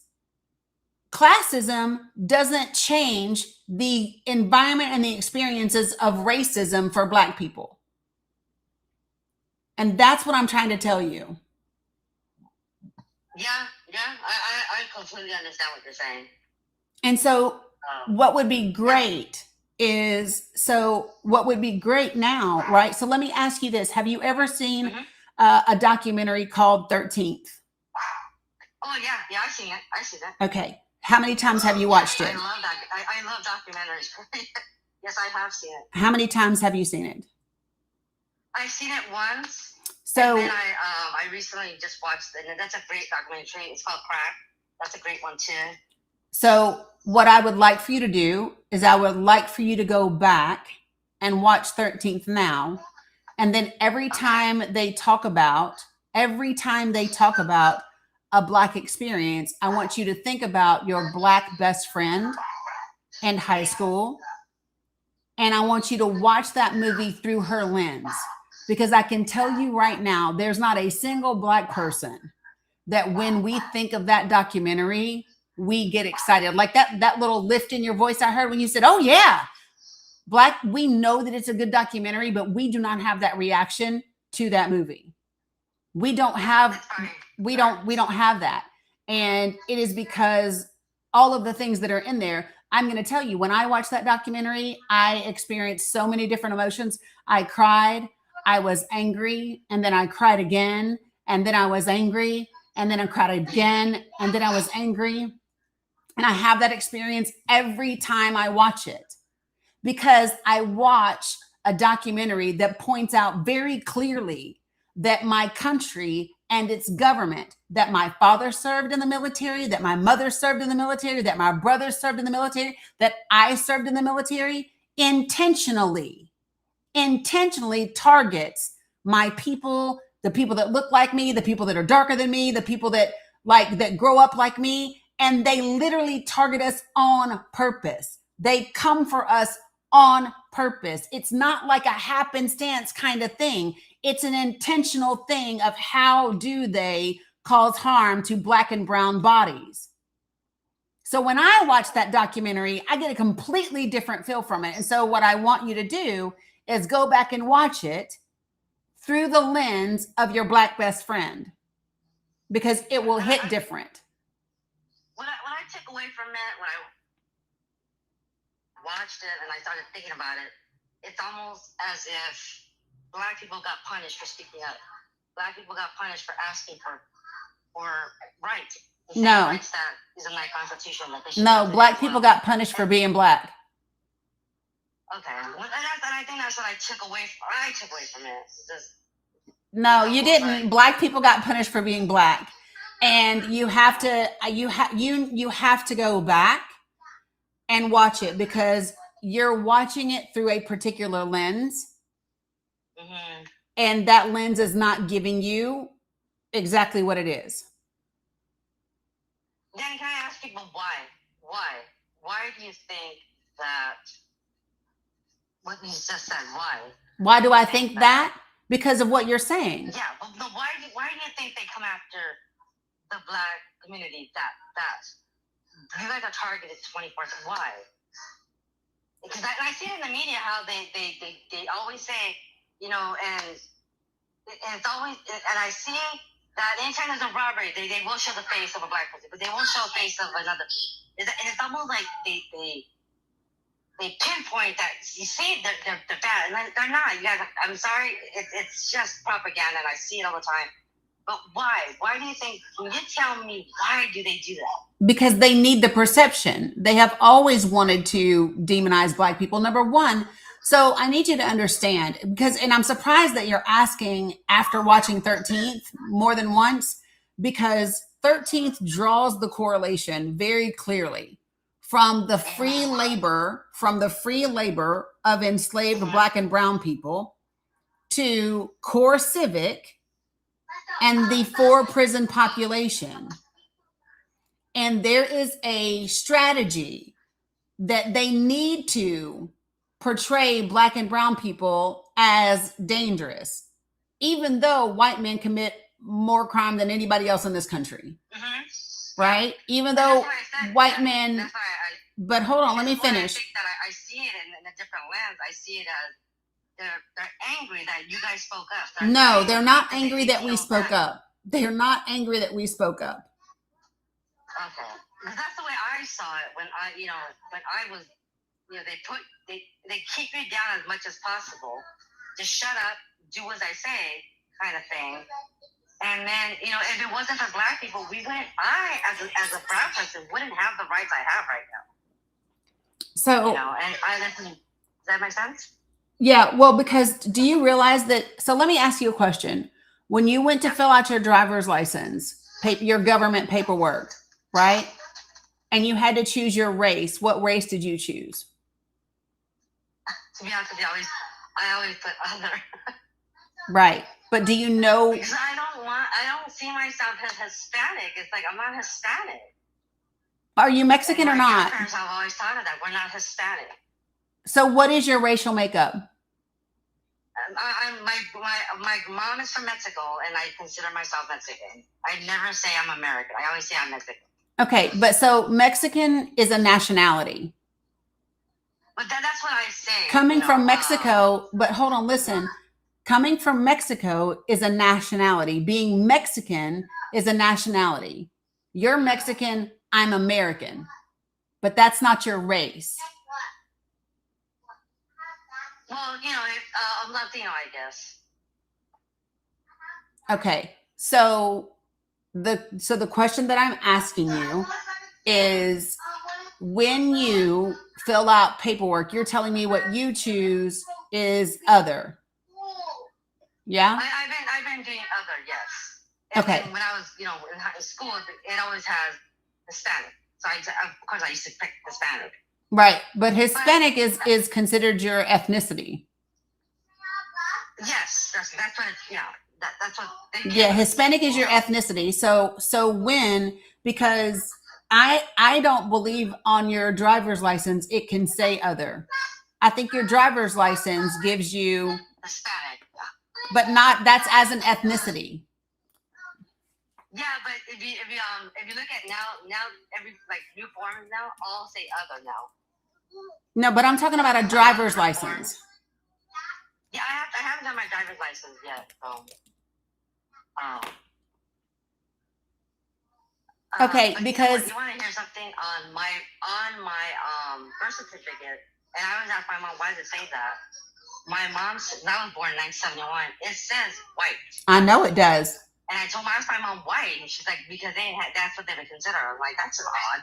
No, it's not. So what's your dad? My dad is he's from Mexico. So both your parents are Mexican. So in the United States of America, the statistics for Mexicans is considered under white. See, I never knew that. My mom never took sense of that either. Yeah. He just told me that's what they did. That's what they put the. That's what they do. Correct. That's what they do. And it's really, and so this is what I'm telling you, right?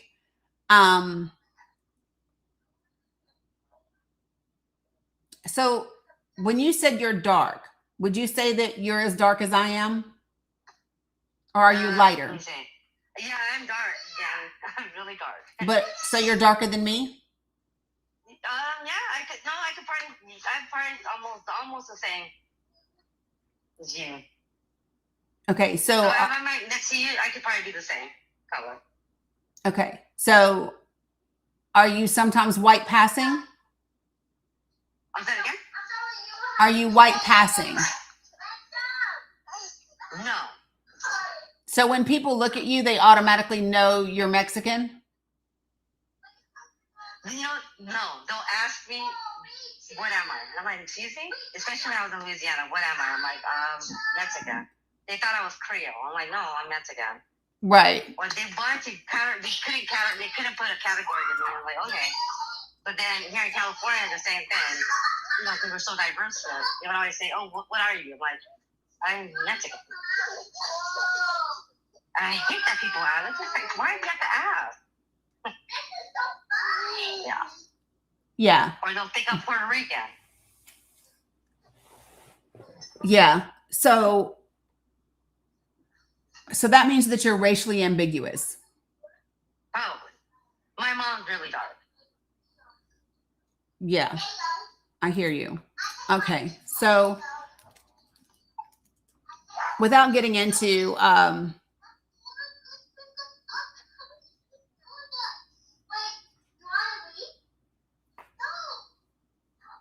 okay.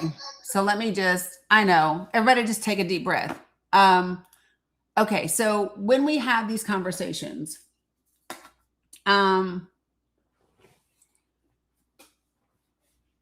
no, because she was born in, you said you were born in 71? Is that right? Yes, I was born in 71. Right. So she's 2 years older than me.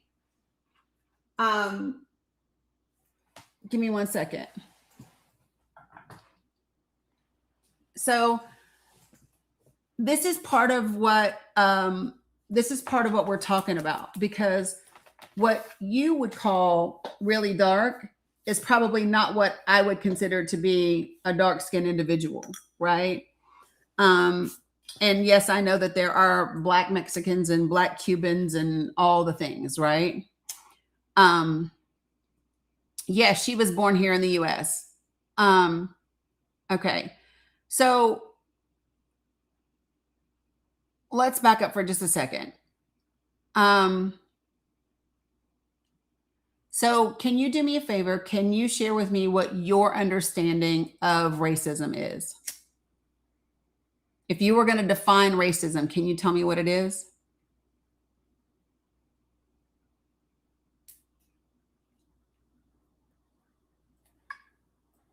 Racism to me is when people don't like someone because of the color of their skin, and they just automatically assume something about that person without getting to know them. Okay. They always want to blame a certain race for their misfortunes or something. That's the way I hear it all the time. Mm-hmm. Or they want to say, the way I hear sometimes is like it kind of happens. They'll say something like typical, right? Typical of them, right? Like, so that's racism. Or they'll say, call them a certain name. Yeah. Name. So what you're describing two different things. You're describing two different things. So you're describing two different things, and neither of them are racism. You're describing prejudice, and then the last one that you described is bigotry. And I'm going to share with you the difference between those two things. So prejudice is when you have a prejudgment about someone that is negative, that is based on usually the color of their skin, but it can be different things, right? So you can be prejudiced against, anybody can be prejudiced. Black people can be prejudiced against white people. Christians can be prejudiced against Muslims. Prejudice can exist anywhere with anyone. There is no power dynamic. There is no power structure involved. Okay. Bigotry is a step up from that. It's a little more discriminatory and hateful.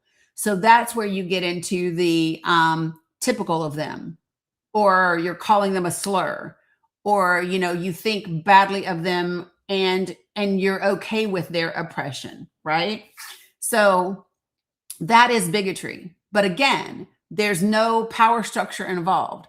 I know Black folk that are bigots against white people, justifiably so, but I do know that, right? So anybody can be prejudiced and anybody can be a bigot.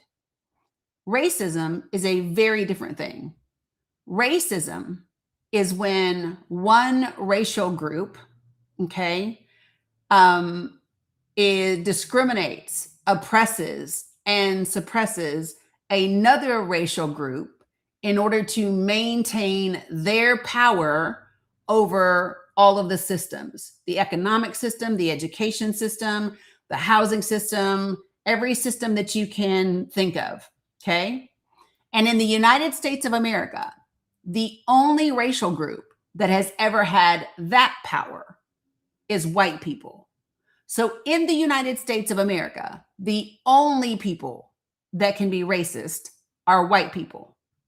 Everybody else can be prejudiced and bigoted, but not racist. And in the day-to-day actions that we experience, right, it doesn't make a lot of difference to make that distinction. But in your understanding, it makes a ton of difference. Because if you do not understand that racism is a specific power structure, and that what it allows you to do is it allows you to put your ideology, your beliefs into the policies and the laws that everybody else abides by, right? So when you can put your bigotry into laws, and then that discriminates, oppresses, suppresses Black people. For example, right now, the redistricting that is happening of all of our voting maps. Why is that able to happen?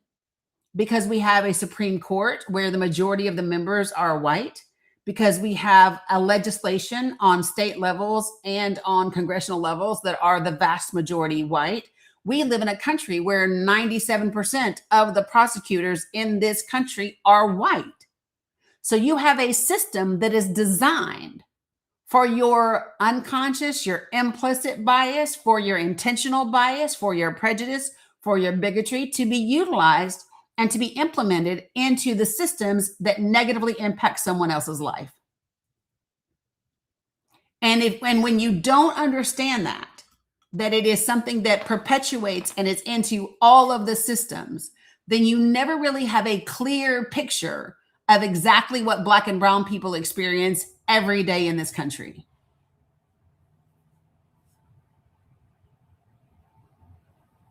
I understand. Thank you so much for clarifying it. Yeah, you're welcome. I truly understand. And I am going to watch the documentary, like you said, and kind of really open my eyes to what it really is saying. What I want you to do. This is why I like listening to you every morning, because I feel like I learn a lot from you. And thank you. I really appreciate it. Yeah, you're very welcome. When you watch it again, I want you to try to look at it through the lens of your best friend. Because that will probably be what is required. So let me just say this to you all. What is required to fully understand the perspective of someone else is empathy. Empathy says, I can put on your lens and view this situation and get what it is for you. I can feel what it is for you because I can empathize with you, right? And so it's not watching it using your brain to figure things out. It's watching it and having empathy, right? Because that's the only way that you really can try on someone else's lens and get an understanding, right? And so, yeah, but I appreciate you coming up and being open and listening. And I appreciate it. Yeah, you're welcome. Okay, bye.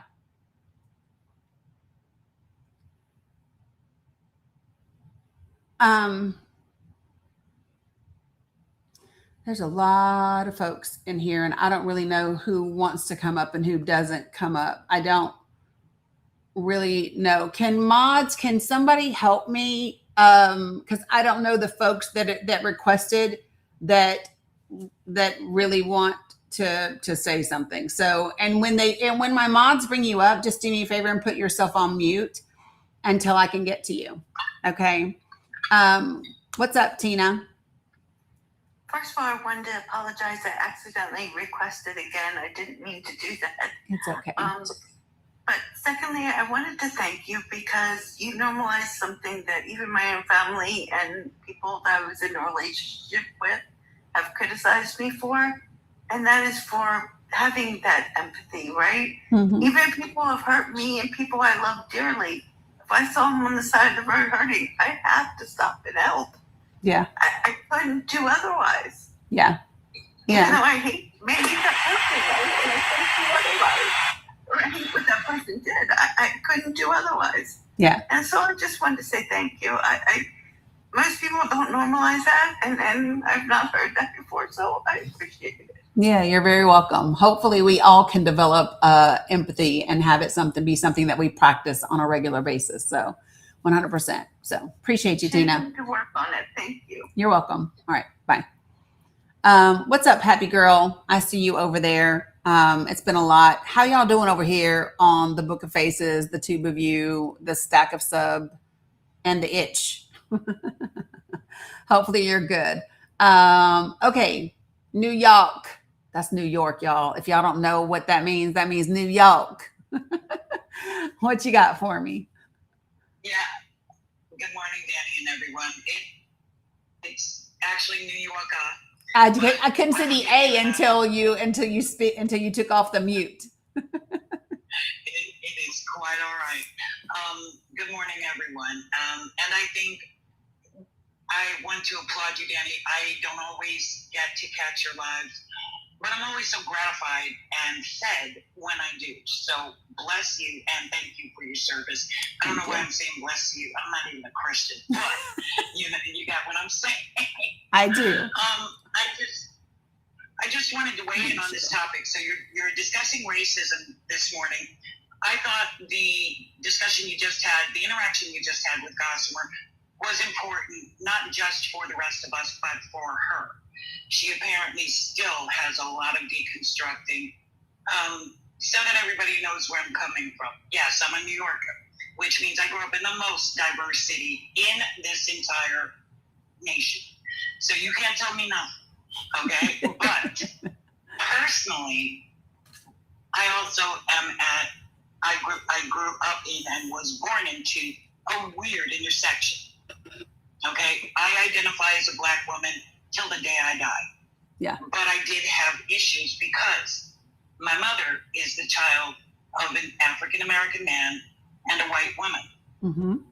I didn't find out that my grandmother was white until I was in my 40s. Mm. Why? She was a Jewish girl from Aiken, South Carolina. She and her half-black sister, yes ma'am, it's going to be a story. Anyway, they wanted to get away from the South.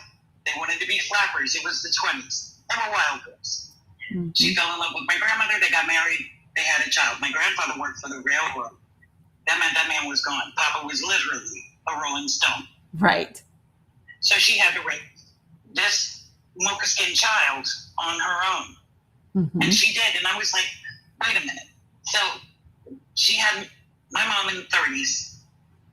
How the hell did we get through to the 60s without her having any repercussions? And it's not that she didn't suffer, they did.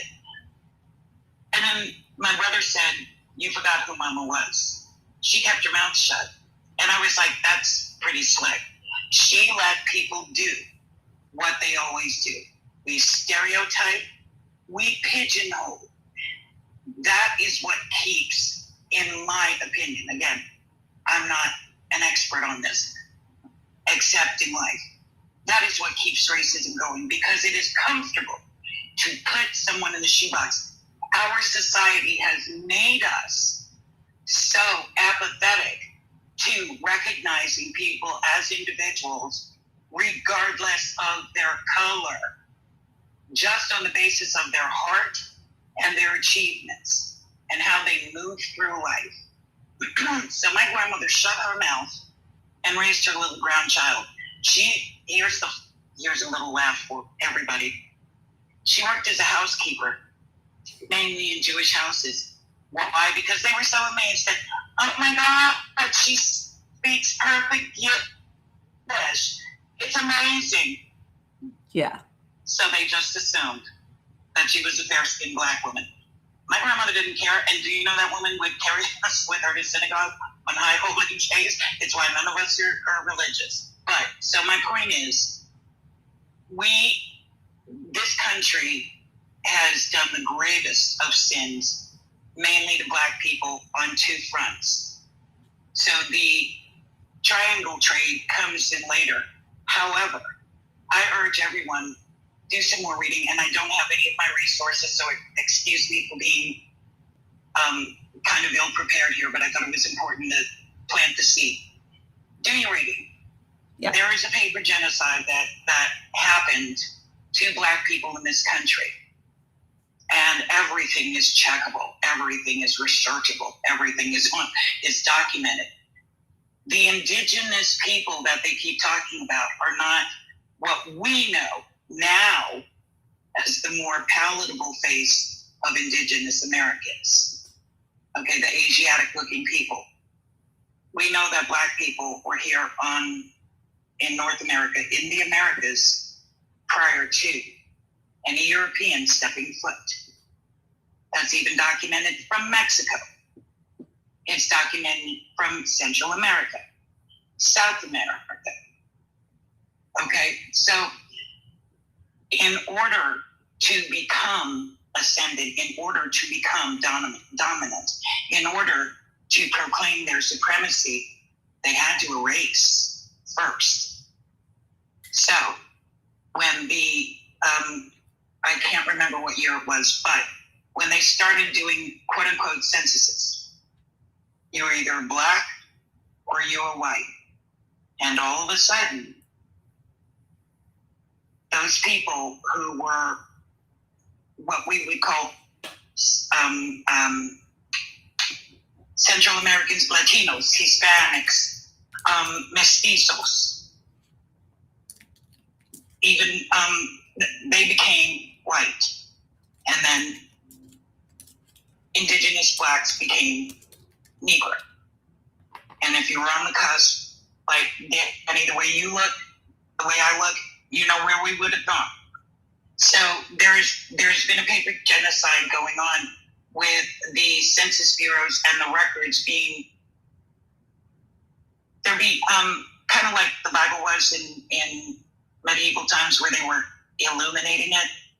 The records have been illuminated to recharacterize people into a certain demographic to fit the supremacy clause. Well, then the triangle trade just further,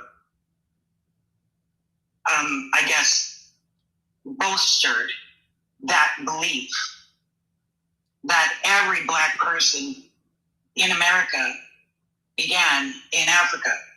Our phenotype and our DNA began in Africa. But the actual genesis of a lot of Black people is here. And you have Black people especially in the Deep South, Florida, Mississippi, Alabama, Georgia, with the Combahee, the Choctaw, and the different tribes in those areas. They have family records. They have family photos. My point is, yes, ma'am. Go ahead. So my point is, it is absolutely ridiculous that in the 21st century, we're still arguing about this fact. And then you've got those people who are, because I have family members that we haven't talked to in decades because of chasing proximity to whiteness. Well, if we just become more like them, let's trade on our white side. No, we're going to be who we are. And we're not going to change ourselves and subjugate ourselves to someone else to make them more comfortable.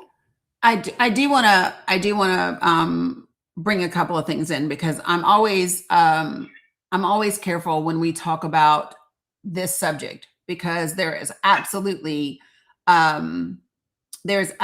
evidence that there were Black people that were here in the Americas long before European folks. That is true. And there are Native Americans in this country that have been able to trace their DNA back to between 16,000 to 17,500 years ago in the Americas. Specifically the Blackfoot tribe, coming out of the Dakotas and that area. So I think it's really important, because the same way that I don't do Black erasure, right? I can't do Indigenous erasure either. And so it's really important for, and you can go, the study, the one that I'm talking about, was done in 2018, came out in 2022, I believe. But there was a DNA testing, and there are, and in addition to the DNA testing, there are archaeological evidence that suggests that that they were here between 15,000 to 18,000 years ago. And a lot of it was, migrations that happened 23,000 years ago. But I just think it's important. So we know, and there's picture evidence of what some would say are dark-skinned Native Americans, but they would be Black Native Americans, Black Indigenous people here, along with the kind of Asian-looking Indigenous cultures as well. So it's just, it's really important that I always make those distinctions, because I believe in being inclusive, so that we understand that not all Black people in this country came because of the transatlantic slave trade, right? There were people that were here before, and it doesn't negate the Native American Indigenous cultures that we would think of Indigenous today, because many of them have traced their DNA back to tens of thousands of years And ago. you're right, and I'm still learning, and I did not mean to be reductionist or to, pardon me, or to try to parrot erasure. Right, I got that. My point was just to point out that the erasure is happening from the wrong people. Right. Yeah, Okay, I got that that. is what's happening, and it's still going, and they have to keep that going, which is why so thank you again, You're welcome. Dani, thank you for correcting me on that. Yeah, no worries. But we have to wake up and realize this happens every cycle. I mean, in the time I grew up, I was born in 64, so I'm right on that cusp of Boomer and Gen X. Mm-hmm. My CNN every day was seeing Hubert Humphrey lie, Richard Nixon lie, and Alabama cops. What was that sheriff's name? That man traumatized me so badly. I blocked his name. But people blocking Black people from registering or trying to vote. Yeah. Hoses, the attack on the Edmund Pettus Bridge. I mean, that's what I grew up with. Yeah. And I could have grown up with an absolute hatred of white people. My parents didn't raise us like that. Right. They super educated us. What my dad did tell us, and what they did to us, was they super educated us. And they told us, you're not going to accept what's in the school books. We want you to go to school because you got it. It's the law. But we had a whole library at home.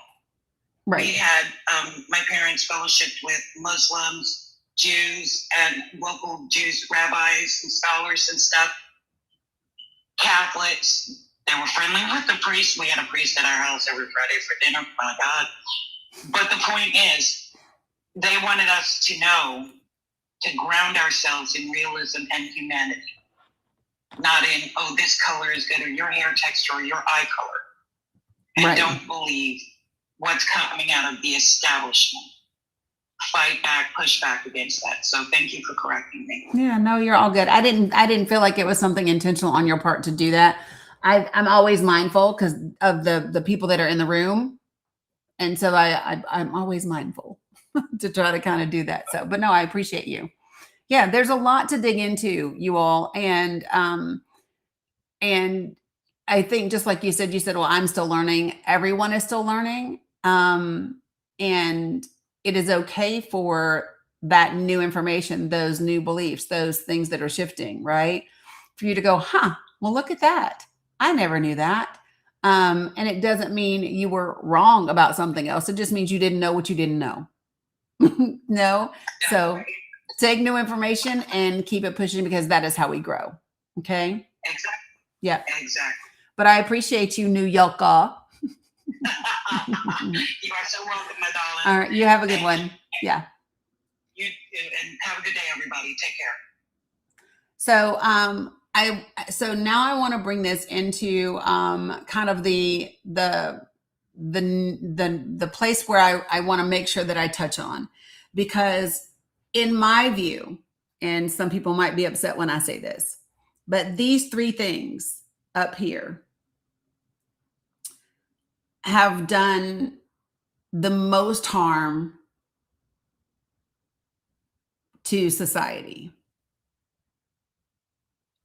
The racism, Zionism, and weaponized Christianity have done the most damage to society.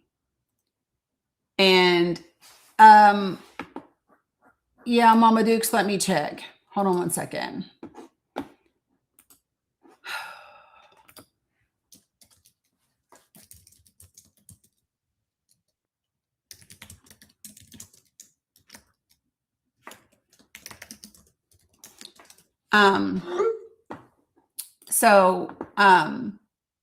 I want to talk about that in a minute, and I want to talk about it from the perspective of thank you, Betty. Holy Trinity of Hate. Yeah. And just so everybody understands, I'm not excluding greed, right? And the love of money and power, right? For me, these things are the mechanisms that get you that, right? And they've been utilized to get that, right? And so it's important that we have those conversations and that we listen to the things that people say and what they mean. And the president of the United States has argued that the Civil Rights Act was harmful to white people. There's this narrative now that white people have been harmed because of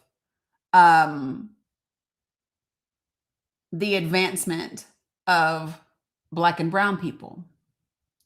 And there are white people that believe that. Now, why? Because those white people do not understand and are not able to make the distinction between classism and racism. You hear me? That's the difference. The white people that feel that way are the poor white people who do not realize the reason they are poor is because of the rich white people that won't pay them a livable wage. And it's easier to get poor white people to blame Black people than it is for them to blame rich white people. That's why you see them come into these lives and into these spaces, and they are still defending billionaires and centimillionaires, the CEOs of these corporations. It's the wildest thing to see. Poor people defending the richest of the rich for making them poorer. Right? And so it's really important that we kind of understand how these things play a role and how they come together, right? So what I wanted to do, and I'm going to preface this by saying, take a deep breath. I'm going to say, take a deep breath, because I want to play parts of a 10-minute clip. This 10-minute clip is from Doug Wilson, who is Pete Hegseth's pastor. Doug Wilson repeatedly makes trips to the Pentagon and repeatedly acts as a spiritual advisor for people that are in positions of power. Yeah. Yes, Betty, he is. So I am going to play some things, and then as I play them, we're going to pause. so that I can address some of the things that he's saying. Okay. So take a deep breath, folks. We are gonna get through this. Oh, by the way, Bronze, I saw that. I appreciate you. And just so that you all know, he says that his most favoritist, and that's a quote, he says that his most favoritist topic is the Bible and racism. So this is Doug Wilson, who is Pete Hegseth's pastor. He's a lot. Yay. Okay, so here we go. Oh, there's so many pieces of this. So the first thing that I want you to listen to is the distinction that he makes between a paleo Confederate and a neo Confederate. Have any of you all ever heard him give you this distinction between Confederacy? He identifies himself as a neo Confederate. He identifies himself as a paleo Confederate. And okay, so he's going to make the distinction, and I want you to hear him make this distinction. Okay, here we go. Ooh-wee. Okay, here we go.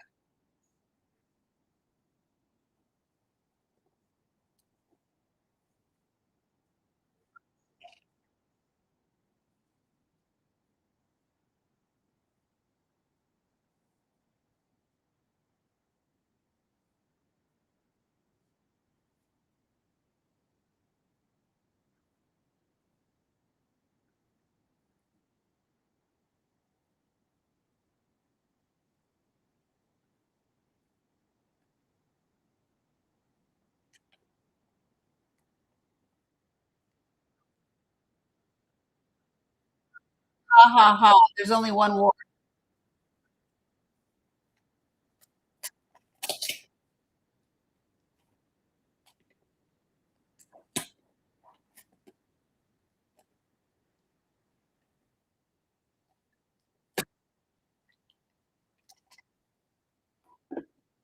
So listen, he said politically, they can't continue the same fight. I want you to listen to the distinctions that he makes. Okay? It's important. Listen. And let me just see. Hold on. Can you guys hear over there?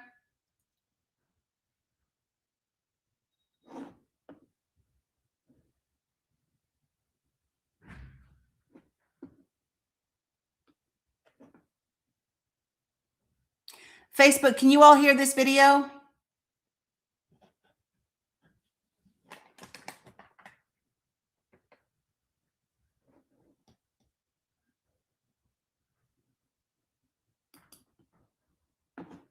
I don't know or not, but anyway, we're going to keep going. Okay. Here we go. All right. So, not you. So I use the phrase paleo Confederate to not surrender the principles that were involved in that fight, while recognizing that defending those principles in a modern context is going to look different. We're going to be in a. So I want you to hear what he just said. Titan, move. Yes, he calls himself a paleo Confederate. Sorry, you guys, but I really need you to hear what he said. He said that you are holding on to the principles of that fight. What were the principles of the Civil War? We just covered them at the very beginning of this live. The principles of the Civil War was the enslavement of Black and brown people. Yeah? It's really important. I know you guys this part I really need you to listen to, because you got to understand that this man is leading the faith ideology of the Secretary of Defense. So listen. Point. So I use the phrase paleo Confederate to not surrender the principles that were involved in that fight, while recognizing that defending those principles in a modern context is going to look different. We're going to be in the terrain has changed, the circumstances have changed. So a paleo Confederate is not someone who is simply a diehard, and in the neo-Confederate parlance, there's sort of a person who is he's going to go down fighting, and he's going to be part of the Army of Northern Virginia when he goes down, which is different than a paleo Confederate who says, look, the South had a point on the constitutional matters surrounding the war. The Constitution meant something, and historically something shifted in American polity as a result of that war, and we're having to navigate the consequences of that shift. And so there's consequences. I really want you all to sit with what he's saying. He doesn't want to surrender the principles that the South had, and that the Constitution said in the 4th article that the South, the rebel states, could keep their slaves. And so the South had a point from a constitutional perspective. And something shifted after that Civil War. And so he, as a Confederate, has to deal with the consequences of that shift. And the shift was, you don't get to enslave Black and brown people and consider them fucking property. That's the shift. And to him, that's a consequence.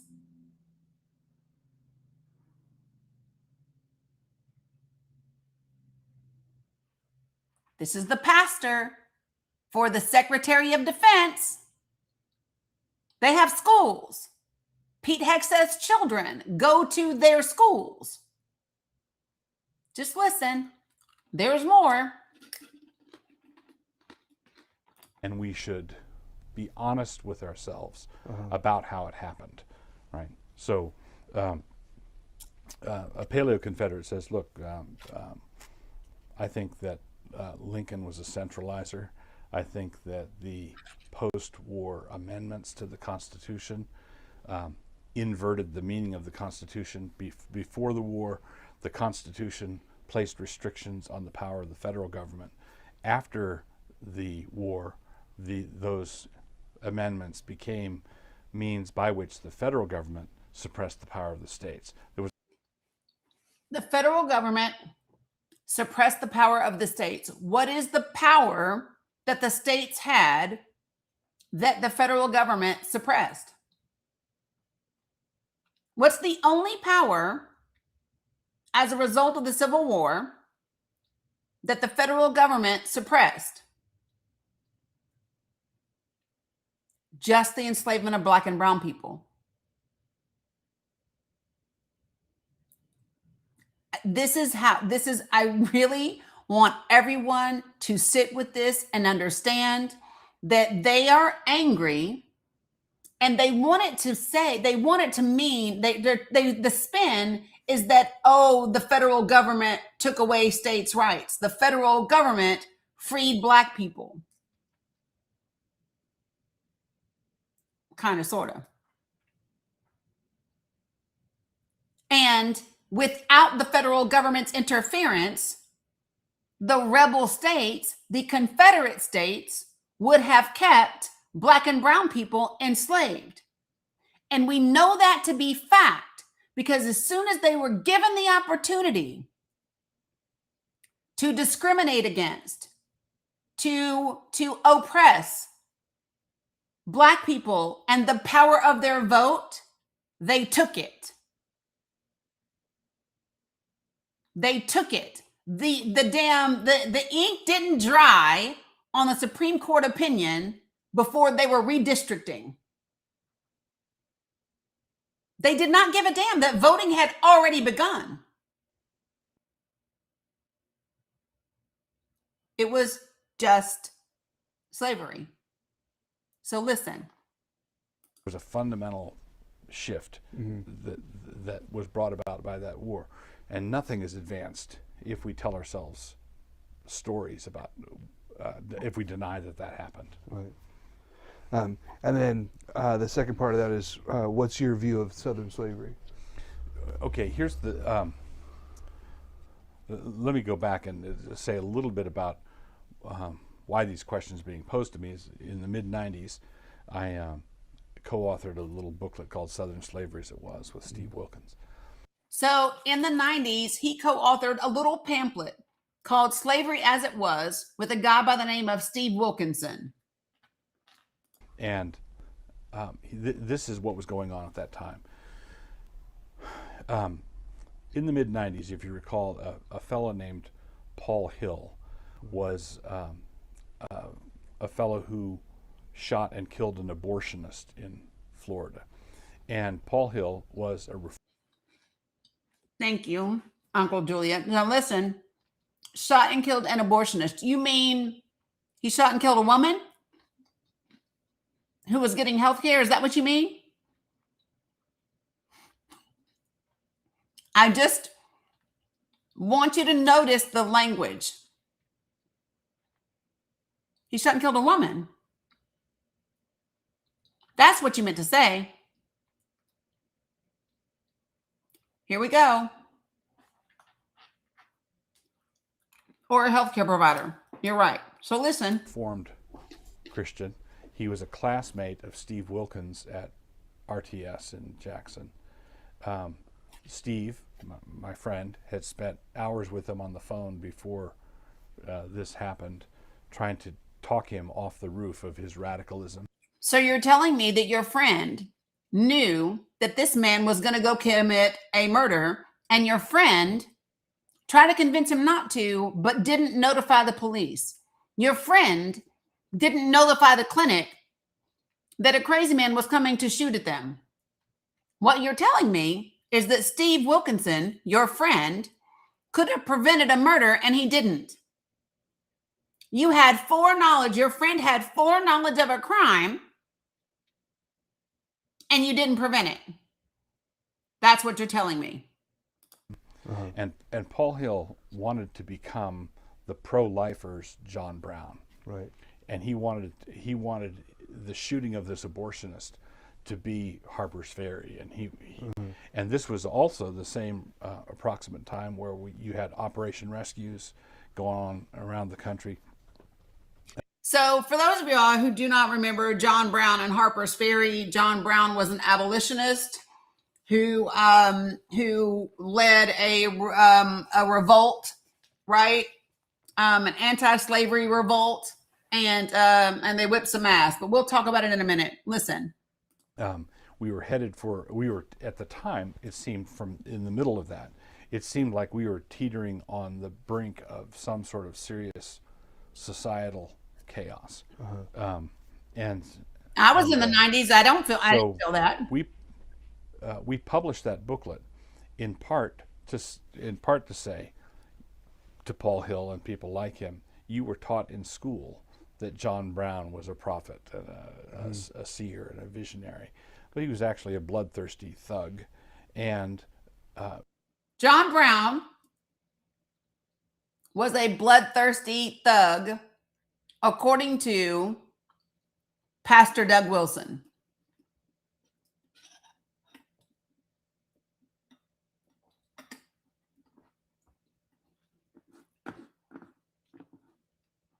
This is why I said I need y'all to hear this shit. He says John Brown was a thug, bloodthirsty thug at that.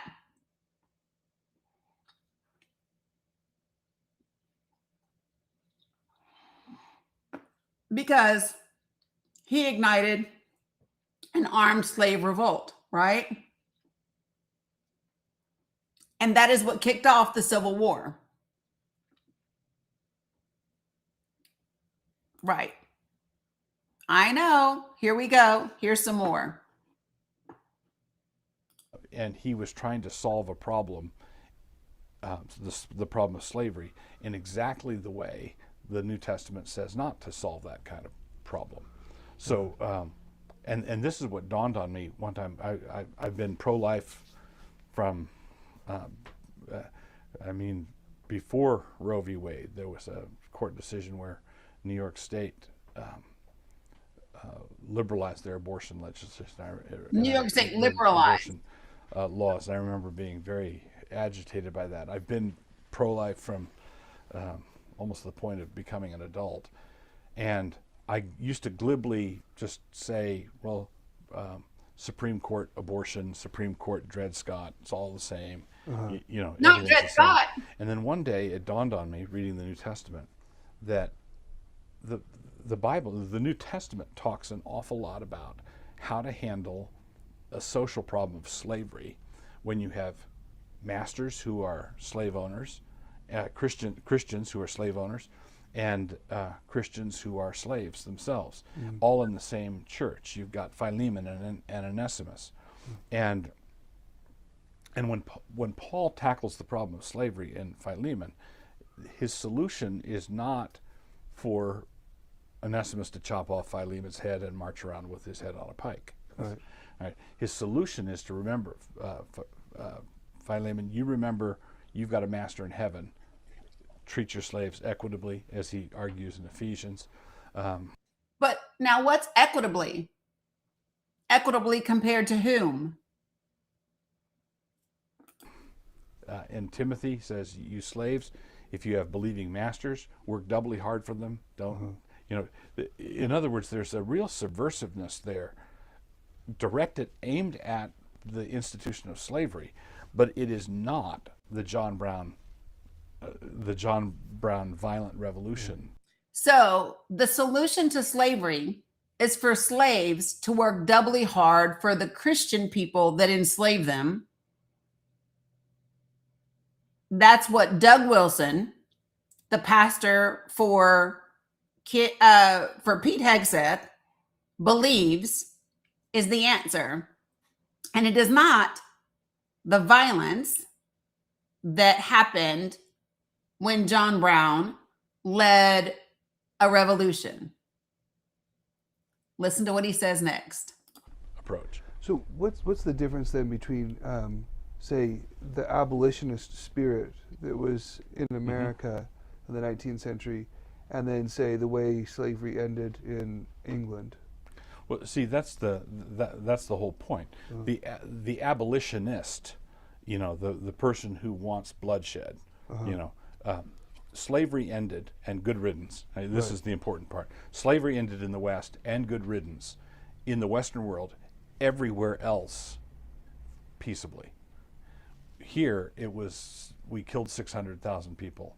So he said that slavery ended in the West, everywhere else, peaceably. So the first thing that you have to know is that's a fucking lie. That's the first thing that you need to know, is that is a fucking lie. Okay? So let me just, holy geez.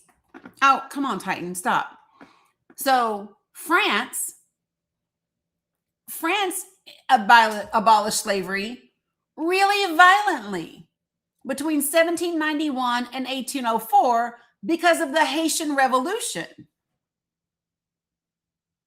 That was not peaceably. And while European nations were like, oh shit, we don't want a Haitian revolution, we should pass some legislation that ends slavery, they were often reactions to violence, to resistance, and economic pressure. Okay? The British abolished slavery faster because of the Jamaican slave revolt, which was called the Baptist War. The Baptist War is what caused Britain to go, oh shit, we might want to abolish slavery, right? And the only other reason that it continued to evolve and slavery continued to be outlawed is because what? because that's where I was going, Frozo, the Industrial Revolution. So the need for enslaved Black and brown people was lessening because now you had the Industrial Revolution. So what happened is there were revolts happening around the world at the same time that there was the beginning of the Industrial Revolution. And it was, we need to go ahead and legislate this because they are revolting anyway. And we have machines now. So we don't need those enslaved Black and brown bodies the way that we did. So when Pastor Doug Wilson says, oh, well, slavery ended everywhere else peaceably, he's full of shit.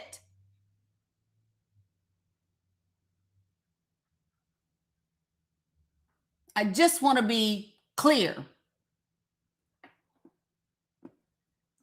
So we're almost done. For those of you guys that are having a hard time stomaching it, we got 3 minutes left.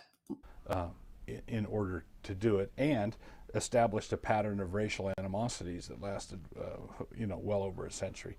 And that came from disobeying how the Bible said to do it. So that came from not working twice as hard for your Christian masters. Listen, this happened because you didn't work twice as hard for your Christian master. The problem is not being wanting to labor for the elimination of slavery. Prior to the war, 5/7 of all the anti-slavery societies that existed were in the South. Southerners knew they had a problem, and this is not a long-term tenable situation. Obviously not. Clearly, obviously not. The question is whether you kill boatloads of people to solve it, and I don't think we ought to have done that. And I think we departed from the Pauline way of addressing social problems and opted for the revolutionary way.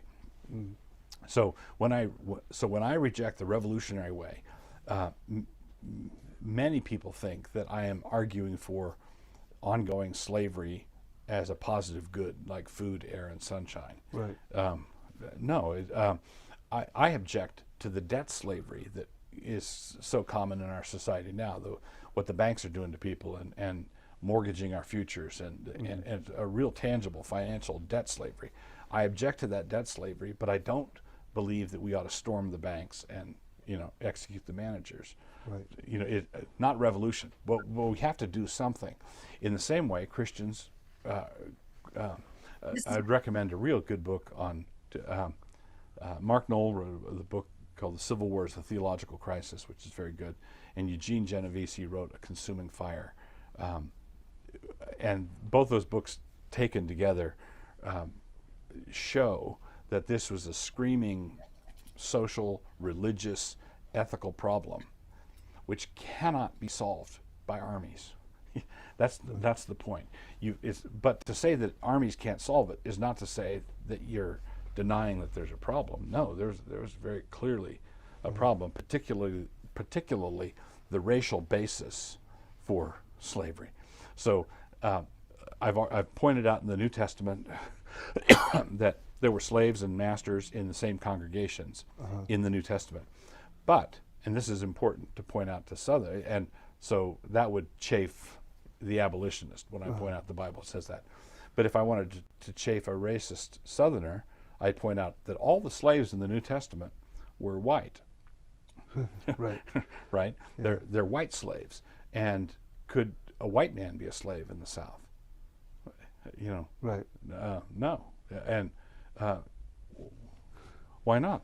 Doesn't the New Testament allow for slavery? Right. Well, there was a racial component in there that's alien to the Greco-Roman situation. Okay.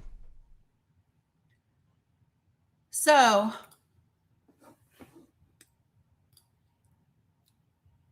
he is warped in the worst way, Nance. He is.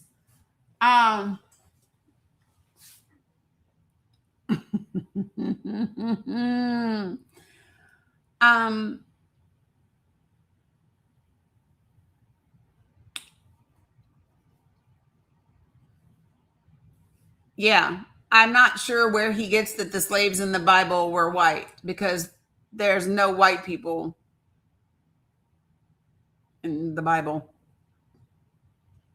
Like, I mean, I don't know. I just,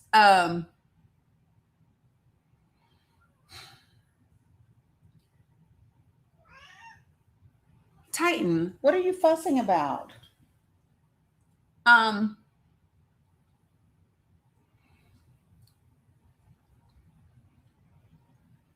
this is the reason I wanted to play this for you guys and to bring attention to this, because this is the right. Even Titan didn't like him. Even so, here's my thing, you guys.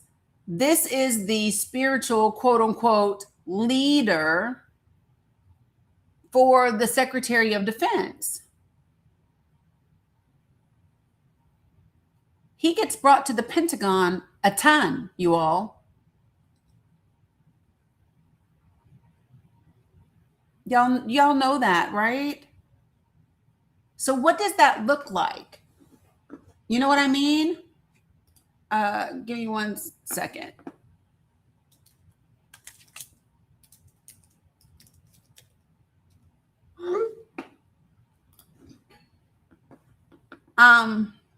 Well, they're not going to meet Jesus, Denise, so I'm not worried about it. Denise said, what happens when they meet Jesus and he's not white? They're not meeting Jesus. That part, they not meeting Jesus. So I'm not worried about it. They getting turned away at the gates. Shit.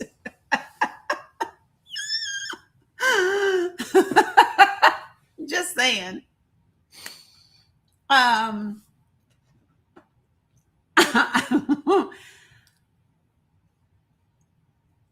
So because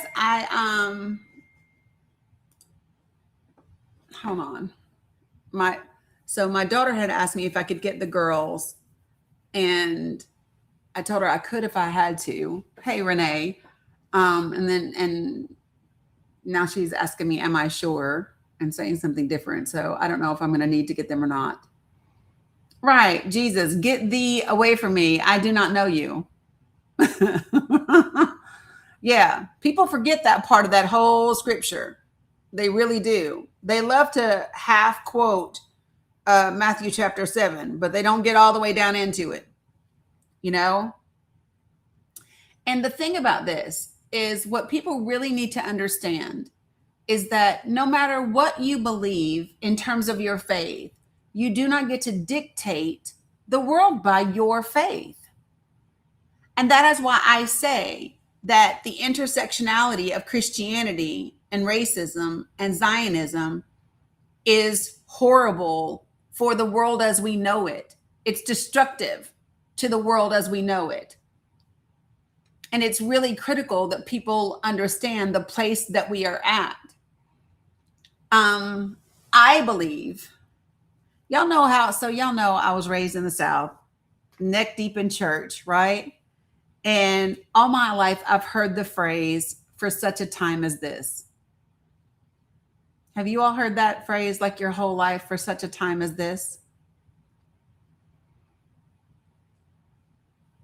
And when I think about the time that we are in, okay, having nothing to do with the Bible or with Christianity, but this is such a time as this. This next 6 months is the period of time that changes the trajectory of the world.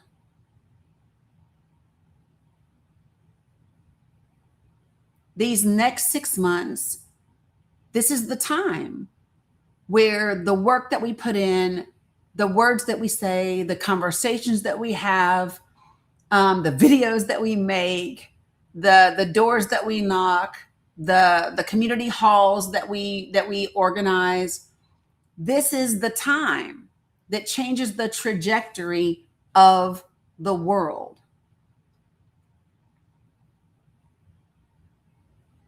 And when you think of it that way, that's where you find hope, right? Instead of thinking of it as the fall of an empire, instead of thinking of it as harm reduction, I think of it as this is the time that changes the trajectory of the entire world. This is the beginning. And it's a beautiful thing. And when you think of it that way, you can be grateful that you get to be a part of it. Right? Right? We get to be part of that shift where the matriarchy becomes a thing. We get to be part of that shift where equity and inclusion and diversity and access becomes the foundation upon which all of our systems work and operate. Can you all imagine that if in every industry, in every system, we began to think about things from those four lenses, right? Can you imagine when the foundation of legislation that you write is different people, including them all, right? Right? Making sure that they are able to have access. Can you imagine? Appreciate you, Be Action. What a beautiful thing to be a part of. I keep saying this and it is worth repeating. Yeah, Carla, me too. I keep saying this and it is worth repeating. Okay.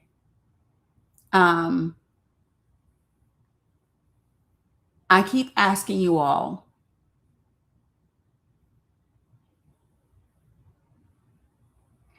yeah, so when you say how do you imagine that? What do you mean? Because I can see it. I know what it looks like because nothing, the only thing that is constant is change. You guys, 18 months ago, we had Joe Biden and Kamala Harris.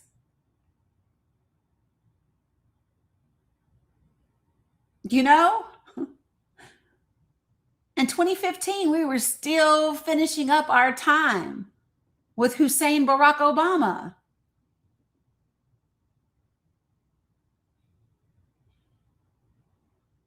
And I have asked you all to do this. I have asked you all to spend time, even if it's just a couple of minutes every day, sitting with your eyes closed, taking a deep breath, and literally picturing a diverse Congress that is majority minorities.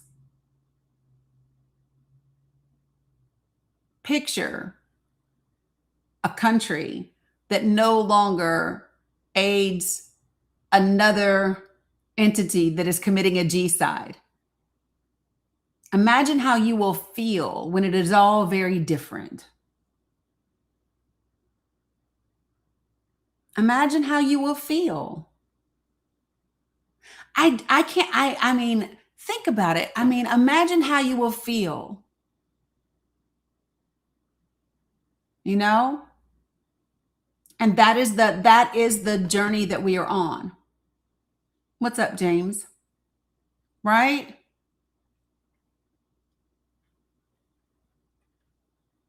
And so when you shift that mindset to that place, then you can find the gratitude. Then you can tap in and do the work. Then you can make the thing happen. Exactly. We had Reconstruction once, we can have it again. And what's beautiful about having it, what's beautiful about the second construction, the second Reconstruction, what's beautiful about that is we have the wisdom from the failures in the past. That's the reason why the past is so important. Because now we know where we went wrong. Now we know what needs to happen. Now we know that it's more than just changing laws, it's changing hearts and minds. Now we know the loopholes that exist in the Constitution. Now we know the laws that can be exploited. Now we know. And we have the ability to create the Congress that does that for us. And it won't happen all at once, but we have the ability and the power to create the Congress that does those things for us, starting in just 6 months. And then it gets better in 2028, because all of them that aren't doing the damn job, then we have more progressives that primary the establishment, that do the things that need to be done so that we move forward. Right?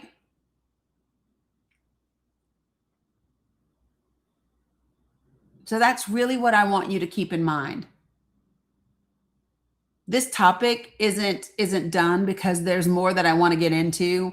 We're barely going from racism into the Christianity portion, and we still have Christianity and Zionism to do, which we'll probably pick up on tomorrow. I want to give an update really quickly on Project for the People.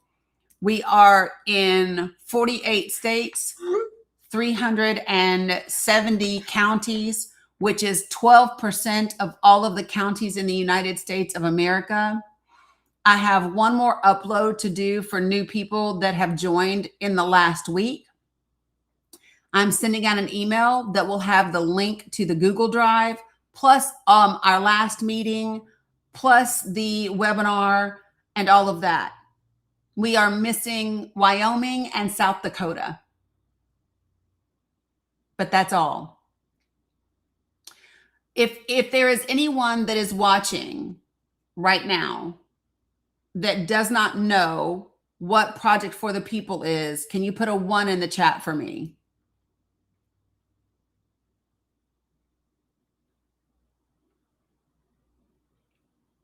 Okay, Ellie doesn't know.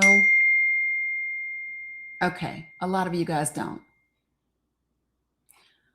Okay, all right, so listen, folks. My cat is all in my face. All right, so let me just do this really quick, folks.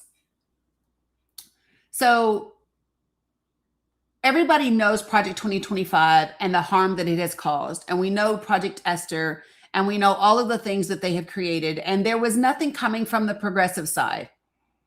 I was on here all the time, and what I kept hearing from people is, I do, Carla. What I kept hearing from people was, what do we do about it? What do we do about it? What do we do about it? And there was no answer, right? So I wrote Project for the People, and it is a playbook, not only on how we shift and win the midterms, but also, thank you, but also how we do it moving forward. And what I wanted to do was make it as easy for people to implement as possible. So I'm going to show you all what I've been up to, and then I'm going to ask you to participate. You ready? Honey, you got to move. He's mad. He's going to be mad. You got to move, baby. Ooh. Okay. All right. And then I have some books that I need to show you guys. Okay. So give me 1 second. Is this it? And is this it? Yep. Look at me. Go me. All right. Don't you all leave, because this is really important. This is really important, folks, because what I want to know is, how bad do you want it? Right? I've shown you what we can create and what we can have.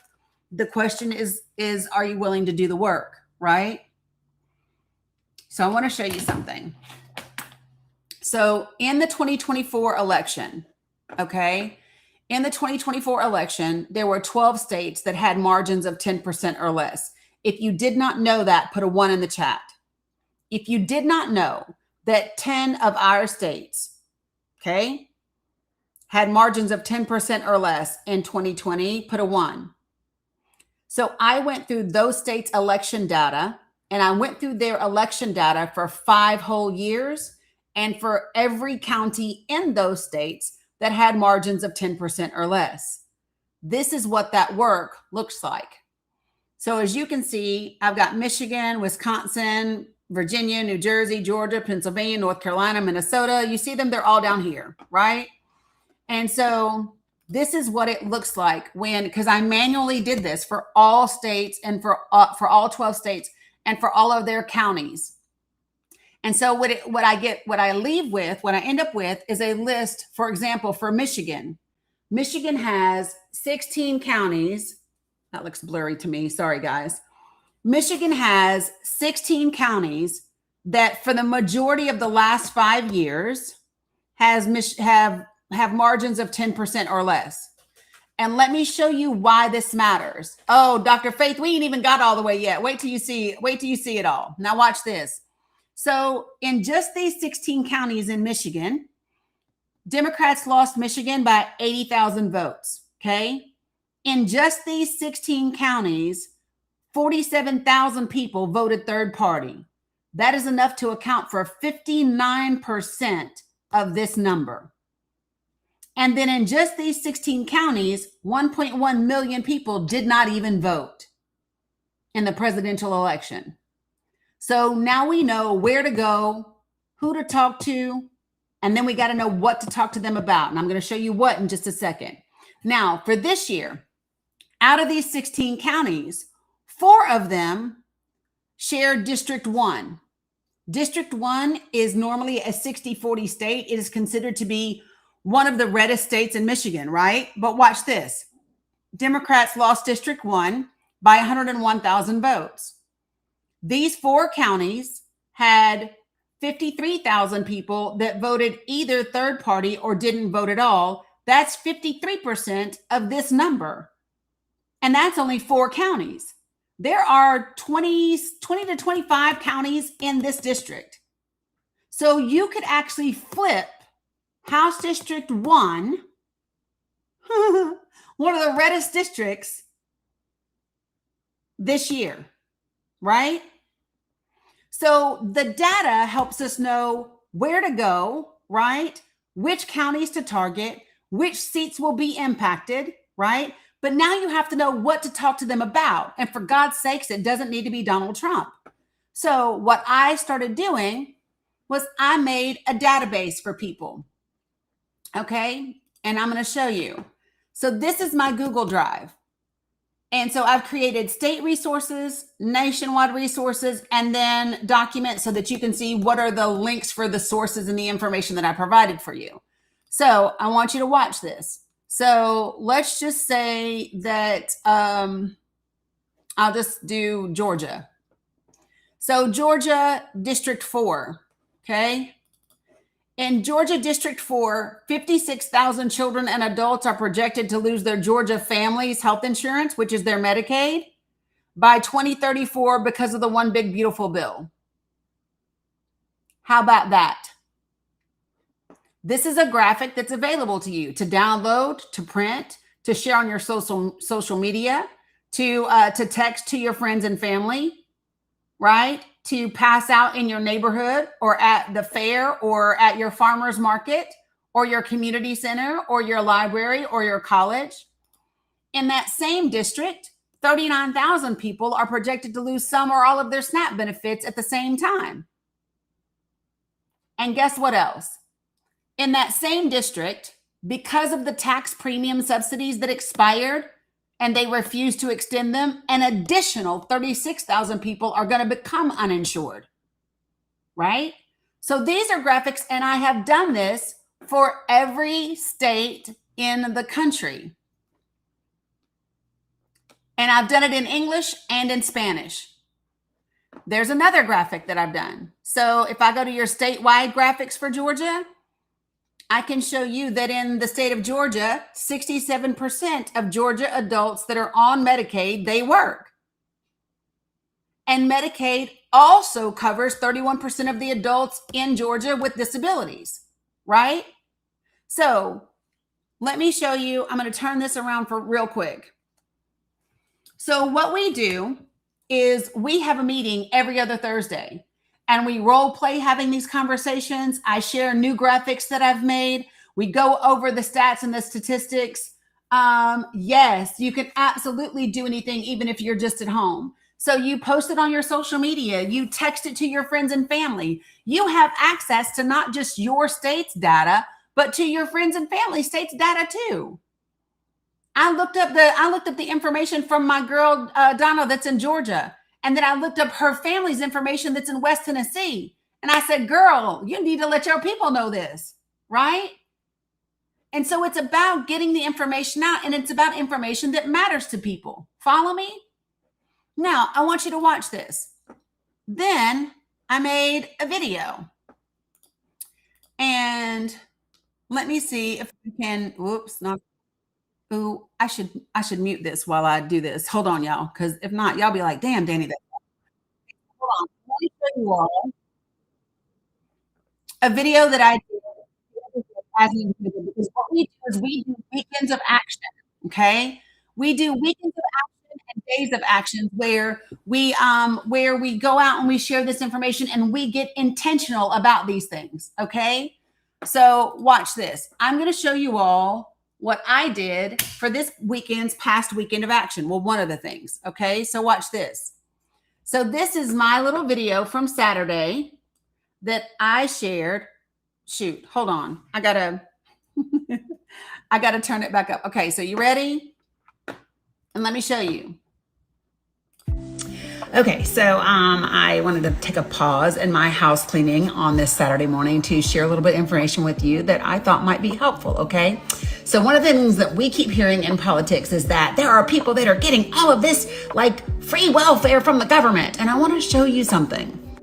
All right, now this is the state of Tennessee. I chose it partially because I'm from Tennessee, but also people tend to think of Tennessee as a red state or a Republican state. And what you can see is that the vast majority of adults that are on Medicaid actually work, 68%. Now this is New York, right? Often typically thought of as like the wild liberal leftist New York. And 71% of the adults that are on Medicaid in this state of New York also work.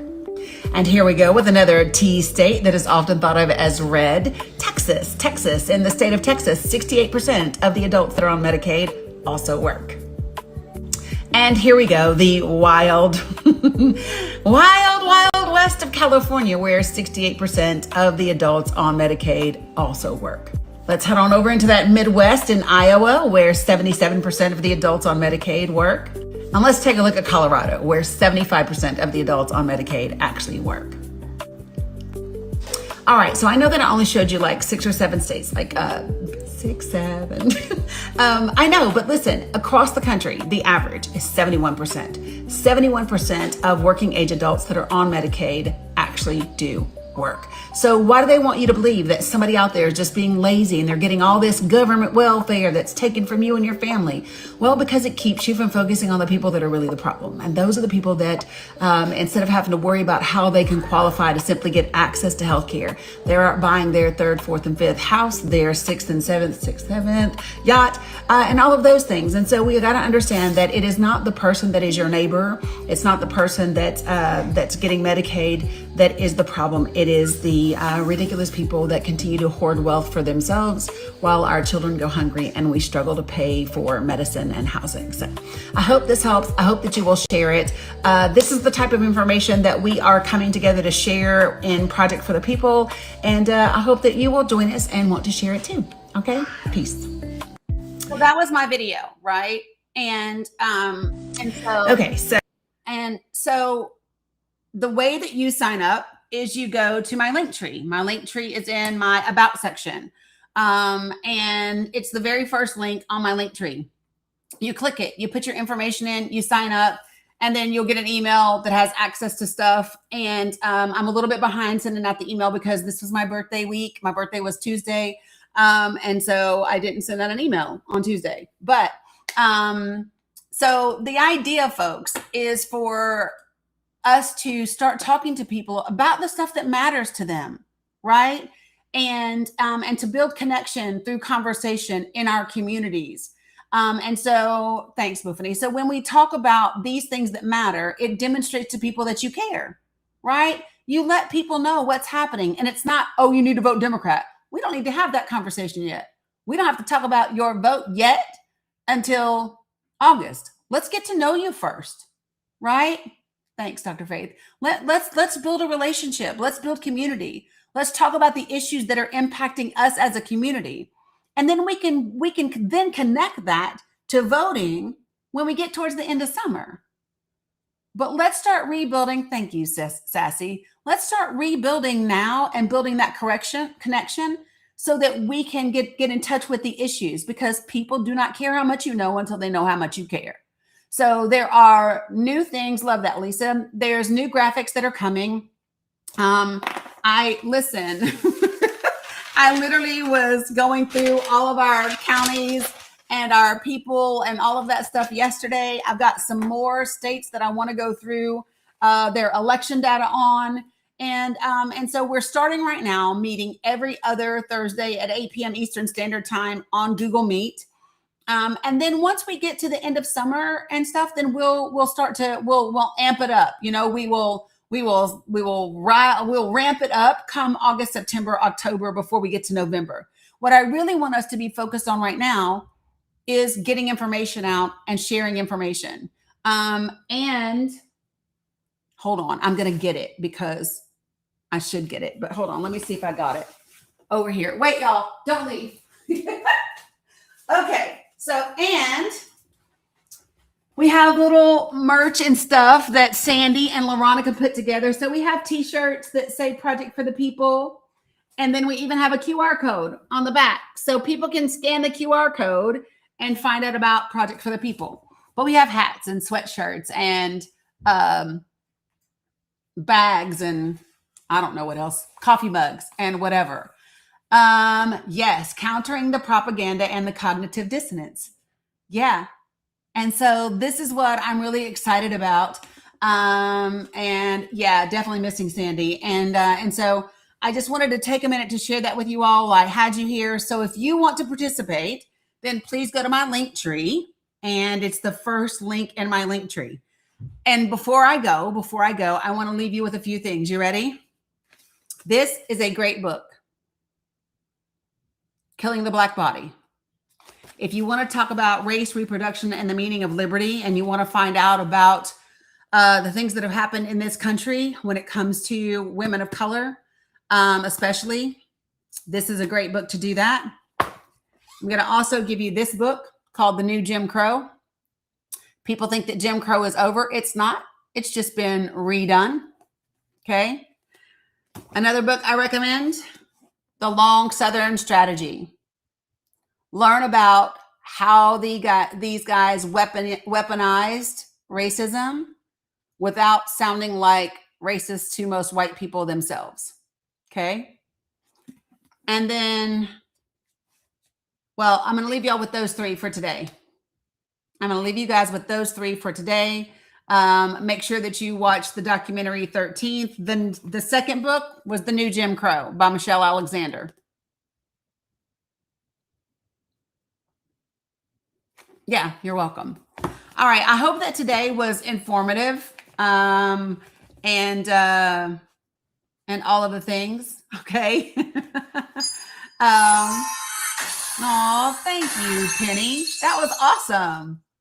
Appreciate that. What's the title of the third book? 1, 2, 3. The Long Southern Strategy. That one. You're welcome.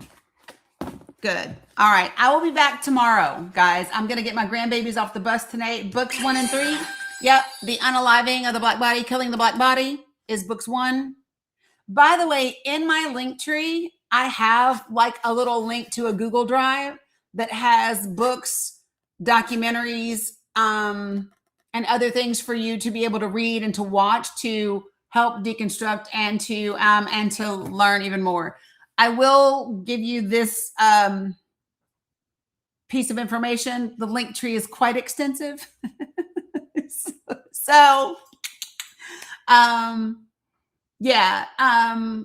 If you're on TikTok, please go up and hit the thing and collect all of your points.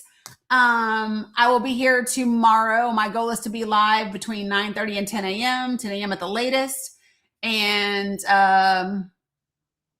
all that. So the flyers are located in the Google Drive, Cortina. Let me see if I put when you say the flyers, do you mean the Google Drive with like all the stats? Because those are only in the Google Drive. The Project for the People flyers are I can put those in the link tree. Lisa, can you type out your question for me real quick? I did invisible string. I did. Yeah. So let me just look real quick.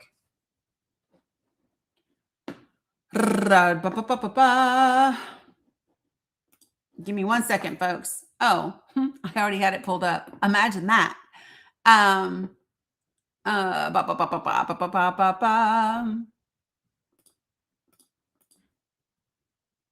Okay, can you do what I want? Okay, so let me show you what it looks like for those of you guys that are watching. Yep, I will. Okay, so this is my link tree. Let me share it for you guys over here as well that might be watching later. So this is my link tree. And this is how you join my Discord. This is how you join Project for the People. This is how you get Project for the People merch. And this is how you get a Project for the People flyer. It's already there for you. So if you want to share the flyers that help people join, you do it here.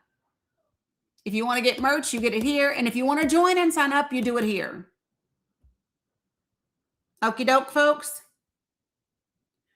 I will leave you with one last thing. You're welcome. I will leave you all with one last thing. I want to show you a practical application. Are you ready? Some of you guys have heard me do it before, but for those of you all that are new to Project for the People, you're not. So let me share it to you. So North Carolina has 100 counties. We currently have people in 24, if not 25 of those counties now. Okay. So that means we account for almost a quarter of the counties in the state of North Carolina. Hawaii has a bill called SB 2471 that is one step away from the governor signing. That bill will actually nullify Citizens United in the state of Hawaii, right? So what the plan is to take that bill and then duplicate it in the state of Hawaii, right? For the state of North Carolina and all of our other states. And then the goal is for each of us that are in those different counties, right? To then go out and get 100 signatures from our friends and the people in our community and our family that says that says we want this bill passed in North Carolina. And then you send all of those signatures plus the sample bill to your legislators and to your local media. And now your state legislature has the bill already pretty much done for them and 2,500 signatures minimum telling them that the people in those counties want it to get done. Got it? So imagine if we could get state by state by state by state to get rid of Citizens United and its impact, because everybody wants dark money out of politics. So that's just one example of what this community is doing. Okay, so everybody's gotten emails, and I'll send out some more this weekend. So if you're in North Carolina, you get an email that has everybody else's email, first name, and county in North Carolina too. Got it? It's pretty cool. And this is how we build power, and this is how we make the system work for the people. Okay, this is how we do that. So go to my link tree, make sure that you sign up. I will be doing all types of data tonight to get ready for emails to go out, which I'm really excited about. I finished some stuff on Florida last night, so they'll be uploaded today. And then I think that only leaves me, for this third round of graphics, that only leaves me California and Texas, because they're the largest. Yep, California already has all of them, and California has one more. So yeah, all right. Love you, mean it. I'm gonna go get myself together so I can go get these grand girls off the bus. Yeah, California already has lots of stuff in it, Ellie, but there will be more coming. Yep. Yeah, we still have information that's coming on education. We still have information that's coming on CDC cuts, all of those different types of things. So I appreciate you all very, very much. Love you, mean it. And I will see you all tomorrow. Okay? Peace. Wait, I will see you tomorrow.